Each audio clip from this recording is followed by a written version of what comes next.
देख रहे India TV. आपके साथ मैं हूं मीनाक्षी जोशी। कहानी कुर्सी की के सभी दर्शकों को नववर्ष की बहुत सारी शुभकामनाएं। हमारे साथ हर्षवर्धन त्रिपाठी जी हैं, विजय त्रिवेदी जी हैं, संगीत रागी जी, समीर चौगांवकर जी। फिर आप सभी को भी बहुत सारी शुभकामनाएं। आपके माध्यम से आपको और सभी इंडिया टीवी के दर्शकों को नववर्ष की शुभकामनाएं, बहुत बधाई। आज 2026 का पहला दिन है, पहली जनवरी, पहली जंग। और देखिए बात बंगाल कौन जीतेगा? असम में गोगोई का क्या होगा? क्या केरल में कमल खिलेगा? 26 से 27 तक की रिपोर्ट सब आज हम करेंगे डिस्कस। योगी और अखिलेश का हाल भी बताएंगे। हम सबके प्रिय राहुल गांधी का क्या तीसरा चुनाव भी वो हार जाएंगे? चर्चा राहुल गांधी की भी होगी, सारी बातें होंगी। लेकिन सबसे पहले बात पश्चिम बंगाल से शुरुआत होगी, जहां आगाज के साथ साथ इलेक्शन का काउंटडाउन भी शुरू हो गया है। इस नए साल में सबसे पहला चुनाव बंगाल में होना है। 100 दिन बाद बंगाल में सबसे बड़े सियासी इम्तिहान की तारीख। उससे पहले एसआईआर का पहला चरण पूरा हो चुका है। एसआईआर का दूसरा चरण चल रहा है। 14 फरवरी को फाइनल वोटर लिस्ट जारी हो जाएगी। लेकिन उससे पहले चुनाव आयोग और ममता बनर्जी की पार्टी आमने सामने है।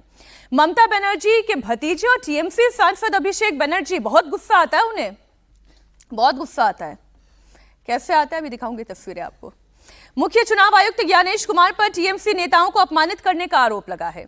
तो वहीं चुनाव आयोग ने भी साफ साफ कह दिया है कि किसी की धमकी वो बर्दाश्त तो नहीं करेंगे।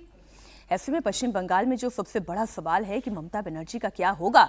क्या बीजेपी बंगाल जीतने जा रही है या फिर ममता अपना किला बचाने में कामयाब हो पाएंगी? सारी बातें होंगी। लेकिन मैंने कहा ना, अभिषेक बनर्जी को गुस्सा बहुत आता है। ऐसे उंगली दिखाकर आप बात नहीं कर सकते अभिषेक बनर्जी से। क्यों? क्योंकि वो इलेक्टेड हैं। और ज्ञानेश कुमार यानी कि सीसी, वो कौन है? वो तो नॉमिनेटेड हैं। मसला क्या है सब रखूंगी आपके सामने। लेकिन सबसे पहले अभिषेक बनर्जी का गुस्सा देखिए। उनको लगता है गला उठा के बात करेगा और थोड़ा बहुत जोर से बोलेगा तो सब दब जाएगा। हम लोग जब बात करना शुरू किए, पहली बात तो जब कोई बोल रहा था वो रोकने टोकने लग गया। He started losing his temper. मेरे तरफ उंगली उठाने लग गया। फिर मैंने बोला, you are nominated, I am elected. आपका उंगली नीचे करके बात करिए। हम लोग जो यहां पे बैठा हुआ है, जनता का वोट से चुना हुआ है। बीजेपी के बदौलत खाली आपका एक नोटिफिकेशन का बेसिस पे मैं यहां पे नहीं आया हूं। We are answerable to the people at large. You are answerable to your masters. उनको लगता है कि हम जो बोलेगा वो सुन लेगा। If he has the guts and gall, let him release the footage. I'm standing outside the Election Commission's office. Here it goes. Nirvachan Southern Election Commission of India. Gyanesh Kumar must be hearing what I'm saying before the media now. If he has the courage, he should come down and face the media and combat and rebut every point I'm raising before the media and you today itself, without wasting any further time, rather than making selective leaks.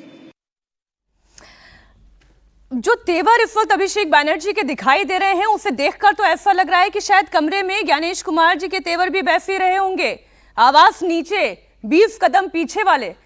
Harshvardhan जी, ममता बनर्जी का resolution तो पश्चिम बंगाल जीत का होगा। अभिषेक बनर्जी किस resolution के साथ वहां पहुंचे थे और हो क्या गया? देखिए, दुर्भाग्यपूर्ण है।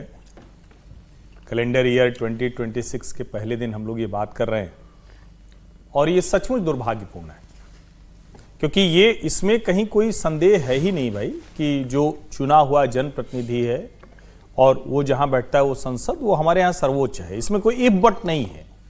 लेकिन जिस संविधान ने संसद को सर्वोच्चता दी है, उसी संविधान ने कुछ बातें तय की हैं। और उसमें एक महत्वपूर्ण बात है कि ये जो जनप्रतिनिधि आएंगे, जो पीपुल्स रिप्रेजेंटेशन एक्ट 1951 है, उसका जिम्मा किसको दिया? भारत के चुनाव आयोग को। अब भारत के चुनाव आयोग को जिम्मा दिया, वो अधिकारी होते हैं। अधिकारी पहले तो सिर्फ एक सामान्य पर्ची पर बन जाते थे। अब थोड़ा और प्रक्रिया है कि 3 लोग हैं। अब उस पर सवाल हो सकता है कि और लोग क्यों नहीं है, लेकिन वो एक प्रक्रिया के तहत चुनकर आए हुए व्यक्ति हैं। उनका भी अपमान करना, यानी ज्ञानेश कुमार जी का भी अपमान करना मुख्य चुनाव आयोग का, ये किसी जनप्रतिनिधि के लिए भी अच्छा नहीं, क्योंकि ज्ञानेश कुमार किसी अपने पर्सनल प्रोजेक्ट पर नहीं है। नंबर एक तो ये, मतलब वो कोई ऐसा काम नहीं कर रहे हैं जो उनके घर का काम हो या उनके किसी निजी का काम। सवाल यह है कि क्या जिन बातों को लेकर तृणमूल कांग्रेस के लोग गए उसका जवाब नहीं मिला? यह मूल सवाल यह है। और मैं ये उम्मीद कर रहा था कि अभिषेक बनर्जी वो सवाल बताते, लेकिन वो सवाल उन्होंने नहीं बताया। 2.5 घंटे मीटिंग चली है सर, 2.5 घंटे। इसीलिए मैं कह रहा हूं, लास्ट टाइम जब इनका प्रतिनिधिमंडल आना था तो पहले कहा गया था 3 लोग आएंगे, फिर 5 लोग, फिर उन्होंने कहा नहीं हम 10 लोग आएंगे। तो चुनाव आयोग ने कहा ठीक है 10 लोग आइए, और उससे मीटिंग से निकलने के बाद उन लोगों ने कहा कि हमारी कोई बात ही नहीं हुई। बाद में पता चला, जो जिसको कहते हैं सोर्सेज के हवाले से आया, कि अंदर तो वो लोग सारे लोग उन सारी बातों पर सहमत हो गए जो जो चर्चा हुई थी। अच्छा, ये तो है ये अंदर की उसी बात। खबर लीक की बात कर रहे हैं। ओ, वो जितनी बातें हुई थी वो सब आया कि उन्होंने अंदर जाकर कहा कि भाई आप तो अच्छा ही काम कर रहे हैं, लेकिन हमारे अपने पॉलिटिकल कंपल्शन है इसलिए हम आपका विरोध करेंगे, बाहर जाकर हम 4 बातें बोल देंगे। तो अगर ये राजनीति होनी है और आप जो चुनाव कराने वाला है उसको ऐसे संदेह के दायरे में डाल रहे हैं तो ये ठीक नहीं। लेकिन तृणमूल कांग्रेस की तो राजनीति यही है ना, ममता जी की राजनीति यही है, अभिषेक बनर्जी उसी राजनीति नहीं, लेकिन अभिषेक बनर्जी ने तो चैलेंज किया ना कि आप वीडियो जारी कर दीजिए, विजय जी वीडियो जारी कर दे, फिर चुनाव आयोग कर सकता है क्या? ये भी देखिए मीनाक्षी जी, मतलब वैसे तो आज पहला दिन है तो थोड़ा सा अच्छे से मुस्कुरा कर बात करना ही, हम लोग तो खैर मुस्कुरा कर हम बात तो करते हंसते ही रहते हैं हैं। Sir. Abhishek ji young leader हैं, नाराज भी हैं, और दोनों चीजें हैं, वो चुने हुए प्रतिनिधि हैं, संविधान के तहत चुने हुए प्रतिनिधि हैं, और जो वहां पर बैठे हैं वो भी नॉमिनेटेड नहीं है, वो सिलेक्टेड हैं, संविधान और संवैधानिक संस्था के हेड है जी। ज्ञानेश कुमार जी, मुख्य चुनाव आयुक्त हैं। इस बात का कोई मायने नहीं है कि वीडियो जारी कर दे ना कर दे, लेकिन ज्ञानेश कुमार जी ने भी कोई गर्म बात कर दी होगी या वो बात करते होंगे। और ऐसा नहीं कि ज्ञानेश कुमार जी ऐसे बात नहीं करते। वो प्रेस कॉन्फ्रेंस में जिस तरह से उन्होंने राहुल गांधी को चैलेंज किया था, कहा था कि एफिडेविट दीजिए और नहीं तो माफ़ी मांगिए, वो भी मैंने तो 50 साल में 75 साल में किसी चुनाव आयुक्त को नहीं देखा करते हुए। लेकिन मुद्दा वो नहीं है जो हर चीज़ करना, मुद्दा ये है कि आप जिन सवालों को लेकर गए थे क्या उनका जवाब दिया, नहीं दिया। नहीं दिया तो इस पर बात कीजिए कि भाई मुख्य चुनाव आयुक्त ने जवाब नहीं दिया, ठीक है ना।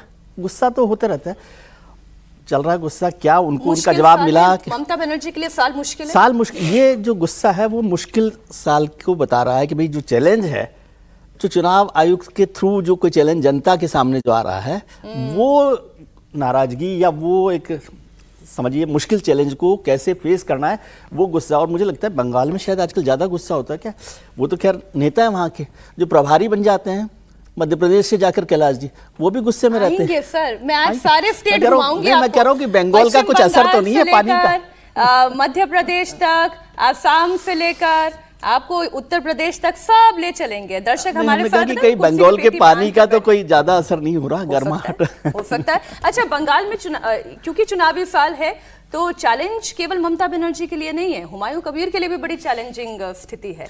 हुमायूं कबीर के बाबरी प्रोजेक्ट का क्या होने जा रहा है? सियासत में उसका नफा होगा या नुकसान होगा? नफा होगा तो किसको होगा, नुकसान होगा तो किसका होगा? क्या हुमायूं ममता के लिए चैलेंजर बन पाएंगे? क्या हुमायूं के बाबरी कार्ड से बंगाल का चुनाव पोलराइज हो जाएगा? ये सवाल इसलिए क्योंकि टीएमसी से निष्कासित विधायक और जनता उन्नयन पार्टी के अध्यक्ष हुमायूं कबीर लगातार ममता बनर्जी पर बड़ा हमला बोल रहे हैं। बड़ी खबर आपको दे दे, हुमायूं कबीर ने ममता बनर्जी के दुर्गा मंदिर बनाने और महाकाल मंदिर के निर्माण पर सवाल उठाया। क्या कहा उन्होंने, वो आपको सुना देते हैं।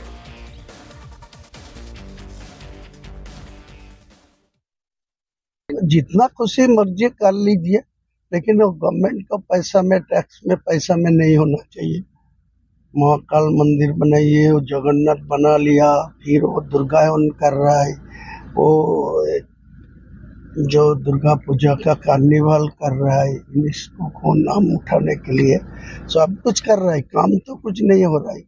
कर्मसंस्थान नहीं है, नौकरी नहीं है, लोग को कोई आज़ादी से चलना फिरना भी नहीं है, सिक्योरिटी नहीं मिलते हैं लोगों को। ये सब ज़्यादा ध्यान देने के लिए बोलूँगा। प्रोफेसर साहब, ये पश्चिम बंगाल में केसरिया चलेगा, ममता बनर्जी चलेंगी, हुमायूं कबीर चल पाएंगे या नहीं चल पाएंगे, बाबरी चल पाएगी या नहीं चल पाएगी, क्या चलेगा पश्चिम बंगाल में? देखिए, अभिषेक बनर्जी को देख करके तो और उनकी बातें सुन करके तो यही लग रहा है कि वो बहुत फ्रस्ट्रेशन में है, और ममता बनर्जी को कहीं ना कहीं ये लग रहा है कि उनका चुनावी रथ जो है, जो अश्वमेघ था बंगाल के अंदर, उसका घोड़ा रुक गया है। यही वो फ्रस्ट्रेशन है जो दिखाता है उनका। क्योंकि यदि ऐसी बात नहीं होती तो आकर के वो आसानी से कह सकते थे कि इन प्रश्नों का उत्तर चुनाव आयोग ने नहीं दिया है, हमारे ये सवाल थे और इन प्रश्नों का उत्तर चुनाव आयोग ने नहीं दिया है, ऐसा वो कह करके प्रेस को एड्रेस कर सकते थे। लेकिन जो तेवर था वो तो तेवर कहीं से मर्यादापूर्ण नहीं था, मर्यादाहीन था। मैं ये नहीं कह सकता, हमें जानकारी नहीं है कि अंदर क्या क्या हुआ था, ज्ञानेश जी ने वैसे उसी प्रकार के तेवर दिखाए थे या नहीं दिखाए थे, ये जानकारी नहीं है। लेकिन जिस प्रकार से उन्होंने अपनी बात रखी उसमें तो उनका लग रहा है एक पूरा फ्रस्ट्रेशन जो है वो अंदर से निकल करके आ रहा है। और फ्रस्ट्रेशन इसलिए निकल करके आ रहा है क्योंकि पश्चिम बंगाल की जो राजनीति है उसके डायनेमिक्स धीरे धीरे बदल रहे हैं रोज के रोज। उन्होंने ये नहीं सोचा होगा, कल जिस प्रकार से अमित शाह जी ने आज पूरे सारे अखबारों में आया है, जितने भी फैक्शंस थे भारतीय जनता पार्टी के सभी को बुलाया और सभी को बुला करके वही बातें कही जो BL संतोष जी ने कही थी कि ये वक्त नहीं है हम लोगों को आपस में लड़ने का।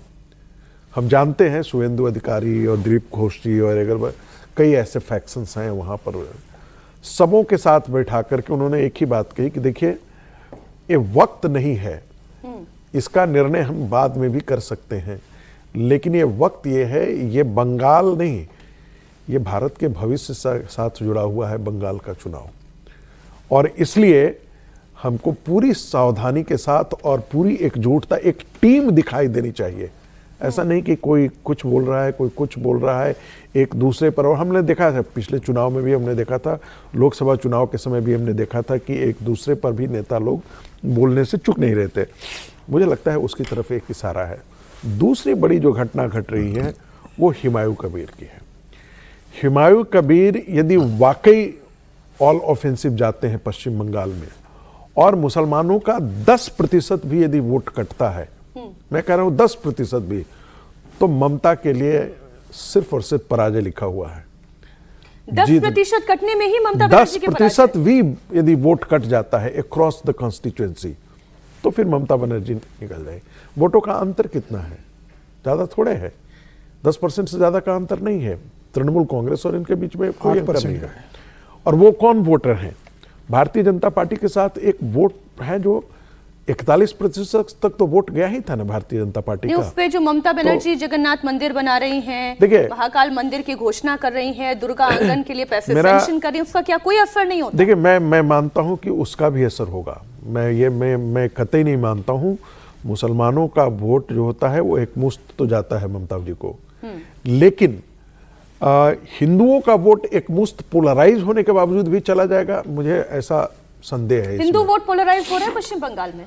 मुझे लगता है कि इस बार काफ़ी पोलराइज होने वाला है हिंदू वोट। जिस तरीके से ममता बनर्जी का 2011 से लेकर अगर 2025 तक का शासन अगर बंगाल की जनता देखेगी तो वो इस बात को समझेगी कि ममता के 15 साल के शासन में हिंदुओं का भी शोषण हुआ है, करप्शन बहुत बड़ा है, वहाँ पर घुसपैठियों को ममता बनर्जी ने संरक्षण दिया है।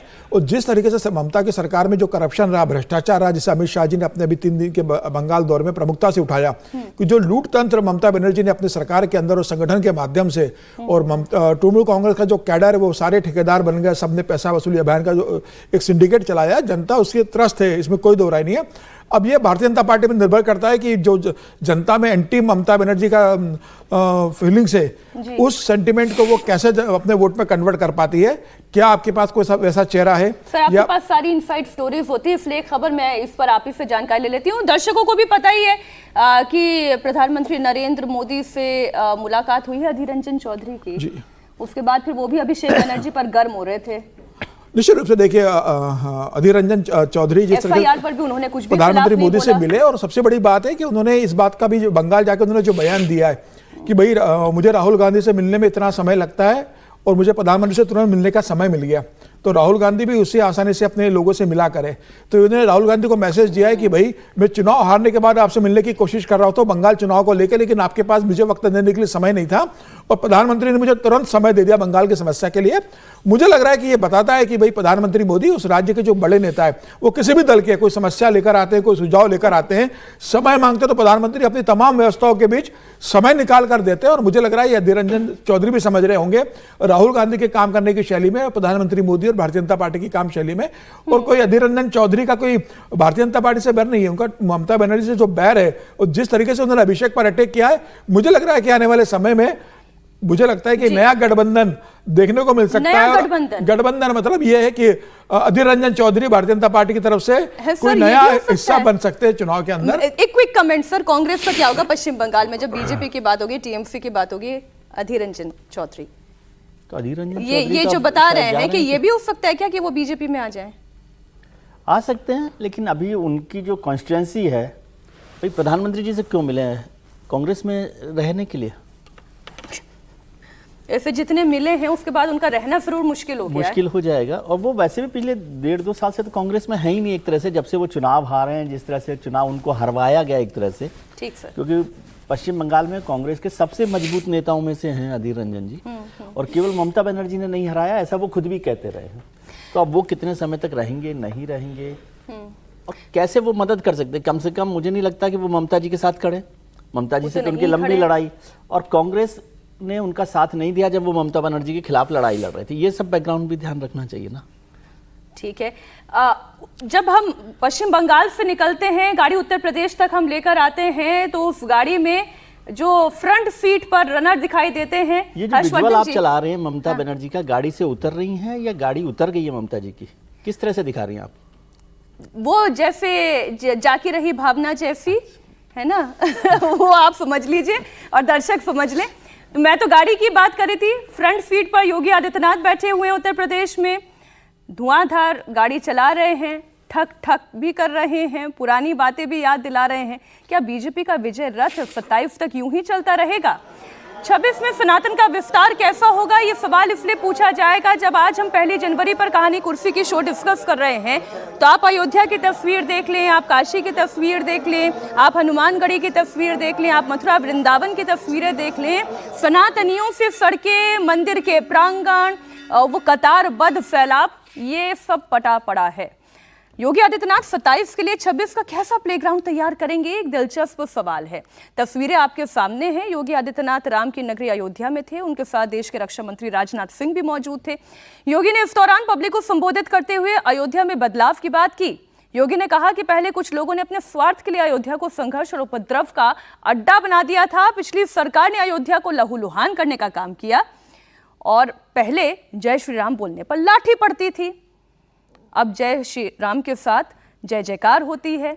एक बार उनका बयान सुना देते हैं और फिर ये जो मैं ठक ठक ठक कह रही थी उसके पीछे का कॉन्टेक्स्ट क्या है वो भी आपको समझ में आ जाएगा। अयोध्या जिसके नाम से यह एहसास होता है कि यहां कभी युद्ध नहीं हुआ,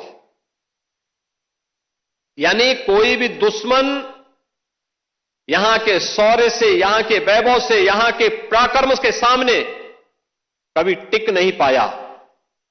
लेकिन कुछ लोगों ने अपने निहित स्वार्थ से, मजहबी जनून और सत्ता की तुष्टीकरण की उस निकृष्टता में पड़ करके अयोध्या को भी उपद्रव और संघर्ष का एक अड्डा बना दिया था।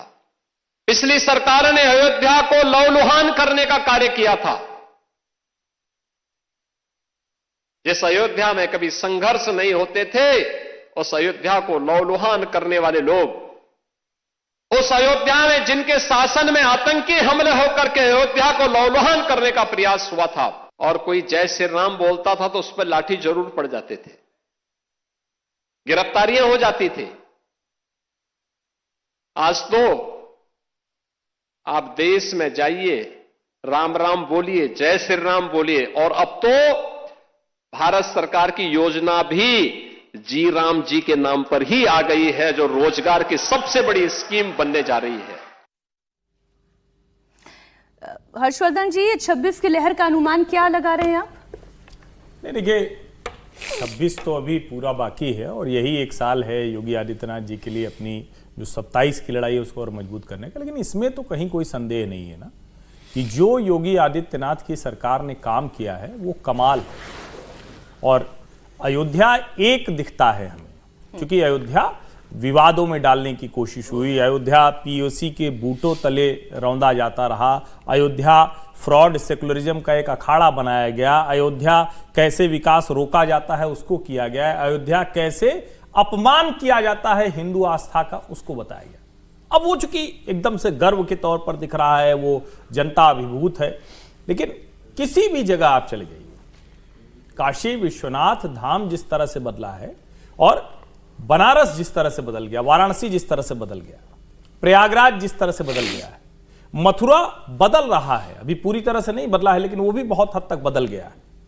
तो मुझे लगता है कि एक जो हिंदू आस्था के केंद्र हैं, विंध्याचल देवी पूरा का पूरा धाम बन रहा है, कॉरिडोर बन रहा है, नैमिषारण्य बदल गया है एकदम।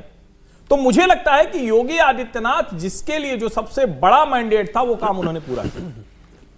अब इसके साथ दूसरी बड़ी चीजें जुड़ी होती हैं। भारतीय जनता पार्टी ने उसी समीकरण के तहत कुर्मी समाज से आने वाले पंकज चौधरी को अध्यक्ष बना दिया।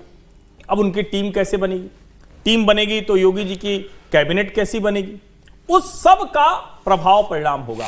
लेकिन अगर लार्जर स्कीम में देखते हैं तो निश्चित तौर पर शानदार तरीके से योगी आदित्यनाथ ड्राइविंग सीट पर बैठे हुए दिखते हैं। अब छोटी मोटी चीजें तो जिसको कहते हैं कि वो मैनेज करनी ही पड़ेंगी, लास्ट मिनट तक वो चलता रहता है और उसको आप बहुत पहले से अनुमान भी नहीं लगा सकते, क्योंकि ये पूरा वर्ष जो आज से शुरू हुआ है इस पूरी यात्रा में जाने वाला है, इसको उत्तर प्रदेश का चुनावी रण का समय कह सकते हैं। ये क्या ऐसा लगता है रागी जी, क्योंकि एक तस्वीर जो है मैं जरा वो दर्शकों को दिखा दूं, ये तस्वीर बड़ी जरूरी है। हम जब जेनजी की बात करते हैं तो अभी तक हमने क्या देखा, दो तस्वीरें हैं जेनजी की, या तो वो क्रांति करेंगे तो तख्ता पलट कर देंगे, या फिर नए साल का उत्साह मनाएंगे तो कहाँ दिखाई देंगे, क्लब में दिखाई देंगे, कहाँ दिखाई देंगे, कहीं पार्टी में डिस्को में दिखाई देंगे। अब जेनजीज के अंदर एक गजब का आकर्षण मुझे दिखाई दे रहा है और बड़ा परिवर्तन दिखाई दे रहा है। नया साल ऐसा तो नहीं है कि कोई पहली बार आए, इतने सालों से हर साल एक नया साल ही होता है, एक साल कैलेंडर बदल जाता है, लेकिन इस तरह से मंदिरों में भीड़ का बढ़ना और उसमें जेनजी इतनी बड़ी संख्या में दिखाई देना, क्या ये सनातन का एक विस्तार या ये जो चेहरे दिखाई दे रहे हैं, युवा दिखाई दे रहे हैं, क्या इसे राजनीतिक दृष्टिकोण से देखना चाहिए? क्या ये बीजेपी के वोट बैंक के तौर से देखना चाहिए? नहीं, मैं इसे बीजेपी के वोट बैंक के तौर पर नहीं देखता हूं, लेकिन एक बात तो बहुत साफ है, जैसे हम हर जो पुरानी होती हुई पीढ़ी जो है वह अपने पीछे आने वाली पीढ़ी के लिए ये कहती रहती है कि इनका जरा भारतीय मूल्यों में, आस्था में, उस संस्कार में वो अब वैसे नहीं रह गए हैं।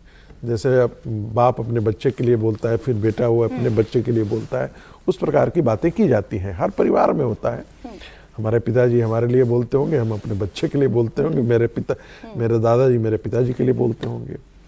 लेकिन एक बात तो बहुत साफ है कि इस न्यू टेक्नोलॉजी के एज में भी, जब आप ग्लोबलाइजेशन का चल रहा है, टेक्नोलॉजी का ज़माना चल रहा है, हम नए दौर में जिसे हम मॉडर्निटी के तौर पे अपने आप को डिफाइन कर रहे हैं, उसमें भारत के अंदर न्यू रिलीजियस मूवमेंट हुए हैं। जैसे आप देख सकते हैं श्री श्री रविशंकर हैं, फिर ईशा फाउंडेशन है और ऐसे तमाम आप कथावाचक हैं। लोगों ने उनको, बाबा बागेश्वर का भी हम उसमें नाम ले सकते हैं। कई तरह से हम भारत के अंदर आप देखेंगे कि एक न्यू रिलीजियस मूवमेंट खड़ा हुआ है और ये अयोध्या मूवमेंट के साथ साथ आसारा ने नहीं मैं उसको नहीं जिक्र कर रहा, लेकिन उनके साथ बहुत लोग जुड़े हैं, इन सब चीज़ों के साथ जुड़े हैं और वो आपको आज के दिन में दिखाई देता है। दूसरी बात रह गई, क्या 2027 के अंदर भारतीय जनता पार्टी उत्तर प्रदेश में वैसा ही परफॉर्मेंस करेगी और क्या राम मंदिर के आधार पर ही जो है विजय रथ चुनाव का आगे बढ़ जाएगा? मुझे इसमें थोड़ा सा संदेह लगता है। क्योंकि सिर्फ और सिर्फ उसी के आधार पर होना होता तो 2024 के अंदर चुनाव में इस प्रकार के परिणाम नहीं आते जिस प्रकार का परिणाम आया है। तो दो बातें तो मुझे साफ साफ दिखाई देती हैं।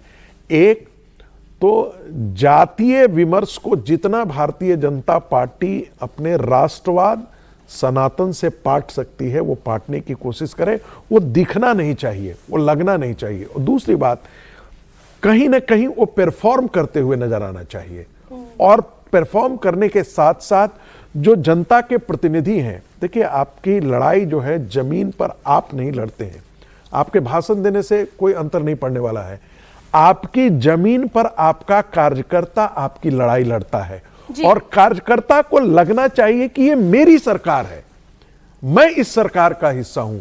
जब ये कार्यकर्ता में बोध हो जाए तब वो उतनी ताकत से लड़ेगा जितना आप ताकत से आप चाहते हैं, और नहीं तो आप भाषण देते रहिए, आप कुछ बोलते रहिए। यदि कार्यकर्ता अपने आप को कनेक्ट नहीं करता है आपके गवर्नेंस से, और इसके लिए आवश्यक क्या है, 10 सेकंड, ये तभी संभव है जब आपके प्रतिनिधि, जनप्रतिनिधियों को भी लगे कि भाई उनके पास भी अधिकार है, सारा का सारा मामला सेंट्रलाइज नहीं है, और उनको भी भागीदारी डिसीजन मेकिंग में और अपने कार्यकर्ताओं को डिलीवर करने में उनको लगे कि हाँ, जब आप कार्यकर्ता की बात होती है तो संगठन की बात करते हैं। और विजय जी, बात केवल बीजेपी के संगठन की क्यों करें, या इंडिया अलायंस की ही हम क्यों बात करें? फिर इंडिया अलायंस की भी हमें बात करनी चाहिए, क्योंकि 2026 इस अलायंस के लिए भी तो लिटमस टेस्ट की तरह है। फिर चाहे आप पश्चिम बंगाल की बात कर लें, केरल पर हम आगे डिस्कस करेंगे, या उत्तर प्रदेश की हम बात कर लें, पीडीए ने परफॉर्मेंस करके दिया अखिलेश यादव के लिए, लेकिन अखिलेश यादव, कांग्रेस, ये अलायंस ये कैसे काम करेगा? कोई अलायंस है ही नहीं यार, यूं कहे बंगाल और यूपी में। आप इसको मान रहे हैं तो ये भी एक बड़ी जीत है उनके लिए कि आप अभी तक इंडिया अलायंस को मान रहे हैं। इंडिया अलायंस राज्य स्तर पर तो चल ही नहीं रहा, और राष्ट्रीय स्तर पर पहले ही खत्म हो गया था, खारिज हो चुका था जब 2024 के चुनाव हुए। उत्तर प्रदेश में अखिलेश जी अगर ये सोच रहे हैं कि 2024 के नतीजे ही 2027 के नतीजों में बदल जाएंगे तो बहुत मुश्किल काम है। वो नहीं हो सकता, वो मतलब इतना आसान नहीं है कि ऐसे के ऐसे कन्वर्ट होकर वो अखिलेश जी को सीटें मिल जाएंगी। लेकिन अखिलेश जी के पास अपना पीडीए का कार्ड है, और वो समझ रहे हैं कि जाति के आधार पर ही इस लड़ाई को लड़ा जा सकता है। कांग्रेस उनका कितनी मदद करेगी नहीं करेगी अभी तो तय नहीं हो रहा। अभी उस दिन अखिलेश, क्या नाम है उनका, पांडे जी का, अविनाश पांडे जी ने कहा था कि वो मायावती जी के भी साथ जा सकते हैं। तो क्या ऑप्शंस बन रहे हैं, किस तरह से वो काम कर रहे हैं? अखिलेश जी को भी, वो भी तो वो केदारनाथ मंदिर बनवाया उन्होंने भी, तो उसके लिए भी वो उस लड़ाई में लड़ रहे हैं। लेकिन दोनों ही जगह क्या है कि जो एक फोकस होना चाहिए डेवलपमेंट का, मुझे नहीं पता कि ये मैंडेट इसलिए मिला था योगी जी को कि केवल जो 10 शहर हैं धर्म के उत्तर प्रदेश में उन्हीं पर फोकस किया जाए। 75 शहर हैं बड़े उत्तर प्रदेश के, क्या उस पर उसी तरह से काम हो रहा है? और वो 75 शहरों के लोग भी वोट देंगे। और उससे भी उलट बात यह है कि अयोध्या में तो सबसे ज्यादा काम किया, इसमें तो कोई वो है नहीं। ये 2 काम तो हो रहा है, बुलडोजर बराबर चल रहा है, नहीं, और तो बुलडोजर का कितना फायदा होगा वो तो हाफ एनकाउंटर हो रहा है। नहीं, मैं ये कह रहा हूँ अयोध्या में तो सबसे ज्यादा काम हुआ, इसमें तो कोई ऐसा विवाद नहीं है। लेकिन वहाँ का लोकसभा चुनाव तो उसमें सपोर्ट नहीं हुआ, तो इसका मतलब चुनाव के नतीजे अलग तरीके से होते हैं। ये कहना कि नहीं वोट भारतीय जनता पार्टी को ये रिलीजियस होने से नहीं मिलेगा, ये सारी एक्सरसाइज इसीलिए कि उस वोट को वहाँ पर एक सिमर किया जाता है ना, वोट में आइडेंटिटी को, पहचान को, धर्म को, तो वो कुछ मदद उससे मिल सकती है। लेकिन योगी जी को भी ये एक साल है, मैं समझता हूँ अयोध्या से निकलकर बरेली भी पहुंचे, संभल भी पहुंचे, कुशीनगर भी पहुंचे, देवरिया भी पहुंचे, उन सारे इलाकों पुलिस पहुंच रही है ना, वहां उनका बुलडोजर पहुंच जाता है। बिहार में सवाल ये है कि लालू का अच्छा दौर लौटने वाला, अब क्या शायद वो दौर कभी लौटेगा ही नहीं? अच्छा दौर तो आप छोड़िए, क्या वो दौर ही कभी नहीं लौटेगा? क्या नीतीश कुमार के बेटे निशांत की लॉन्चिंग होगी? क्या नीतीश मोदी की मजबूती बने रहेंगे? ये सवाल बहुत दिलचस्प है। इस बीच नीतीश कुमार ने एक बार फिर अपनी साफ सुथरी छवि का एक उदाहरण पेश किया। साल के आगाज के साथ नीतीश कुमार ने अपनी पूरी कैबिनेट के साथ प्रॉपर्टी का ब्यौरा सार्वजनिक किया। नीतीश कुमार ने अपनी संपत्ति का जो ब्यौरा दिया, उसके हिसाब से उनके पास सिर्फ 20,522 रुपए कैश है। नीतीश कुमार के पास 3 बैंक अकाउंट है। एसबीआई पटना सचिवालय शाखा में 27,217 रुपए, एसबीआई पार्लियामेंट्री हाउस में दिल्ली में 3,358 रुपए। मुझे लग रहा है तो ये तो इसलिए रखा हुआ होगा कि अकाउंट चलता रहे। आजकल 3,000 रुपए में सोचिए ना, सोचिए, पेनल्टी लगती है 10,000 के नीचे। पीएनबी बोरिंग रोड ब्रांच में 27,191 रुपए, और वहीं नीतीश कुमार के पास एक फोर्ड कार है जिसकी कीमत 11 लाख रुपए करीब बताई जा रही है। तो उनके पास लगभग 2,03,000 रुपए की ज्वेलरी है। इसके अलावा 10 गायें हैं, 13 बछड़े हैं। नीतीश जी की टोटल चल संपत्ति 17,66,000 रुपए की है। अब मुख्यमंत्री के पास एक जो सांसद कोटे से Bihar cooperative housing society Dwarka में एक फ्लैट है, इसकी मार्केट वैल्यू 1,48 लाख रुपए है। तो आज इस पर बड़ी विस्तार से चर्चा मैं खाली नीतीश कुमार पर ही क्यों करूं? सुबह जब दमदार 10 में भी मैं चर्चा कर रही थी तो यहीं से बात शुरू हुई थी कि कृष्ण बाबू भी हुए इसी बिहार की मिट्टी के। नीतीश कुमार इसलिए और ज्यादा कमाल लगते हैं, 20 सालों से जो सत्ता में रहे उसके पास संपत्ति इतनी सी ही हो। देखिए, ये उस व्यक्ति की संपत्ति का ब्यौरा है जो 10 बार का मुख्यमंत्री है, जो 1985 में पहली बार विधायक बना था और 40 साल से सक्रिय राजनीति में रहा है, केंद्र में मंत्री रहा है, लंबे समय तक रहा है वो, और सभी सरकारों में रहा है। और बिहार जैसे राज्य का वो मुख्यमंत्री जिसके आप संपत्ति का बता रहे हैं कि कितने कम पैसे उस व्यक्ति के पास है। जहां आप देख सकते हैं कि जहां लालू प्रसाद यादव का अगर आप बैंक बैलेंस देखेंगे या जिस तरह के उन पे आरोप लगे, इसके अलावा तमाम और पॉलिटिकल लीडर्स हुए, मैं सबका जिक्र नहीं करूंगा कि सबकी संपत्ति और किस तरीके से वहां पर बाहुबली लोग पैसा के दम पर सत्ता में आते हैं या सत्ता में आकर जिस तरीके से अकुत पैसा बनाते हैं। बिहार में जो भ्रष्टाचार रहा है और नेताओं ने जिस तरीके से लूट का एक इतिहास रहा है, कांग्रेस के समाज से रहा है, कांग्रेस के जो नेता रहे कैसा पैसा उन्होंने बनाया। उसके बाद लालू का 15 साल रहा, वहाँ कैसे अकूत धन संपत्ति नेताओं ने लालू के मार्गदर्शन में वहाँ इकट्ठी की। लालू प्रसाद तो उसमें मतलब आरोपी रहे, उसके बाद सजा हुई उनको, अभी जमानत के ऊपर बाहर है, तमाम परिवार के लोगों के आरोप है। तो ये भारतीय राजनीति के अंदर नीतीश कुमार, नरेंद्र मोदी, ये नेता कहने के लिए लालकृष्ण आडवाणी को आप इस उदाहरण में ले सकते हो। तमाम और भारतीय जनता पार्टी के ज्यादातर नेता को आप देखोगे तो उनका जीवन ऐसा ही रहा है।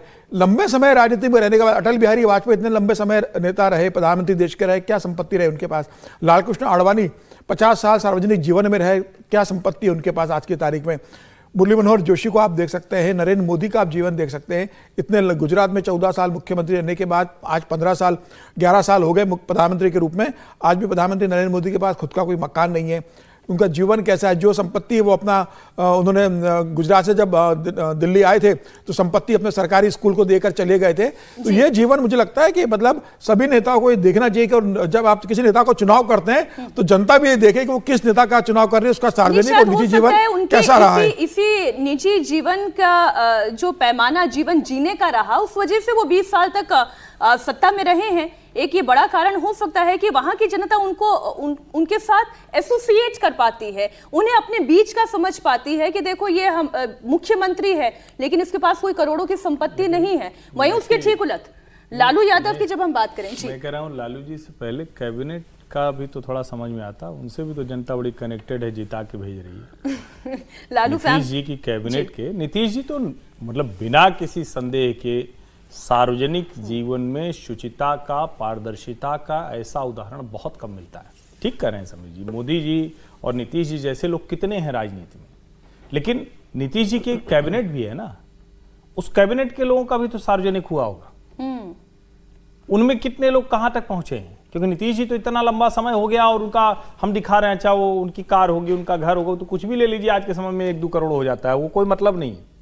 लेकिन संपत्तियां दूसरे लोग कैसे क्या बना रहे हैं, और राजनीति में सचमुच इसकी बड़ी आवश्यकता है। और मैं निजी तौर पर बार बार कहता हूं कि नीतीश कुमार को मुख्यमंत्री की कुर्सी पर नहीं रहना चाहिए दूसरी वजहों से, लेकिन नीतीश कुमार जैसे लोग राजनीति में ज्यादा होने चाहिए जिससे लोगों को थोड़ा तो कुछ अंकुश लगे। कमेंट इस पर भी कर दीजिए, निशांत कुमार को वो स्थापित करेंगे या नहीं करेंगे?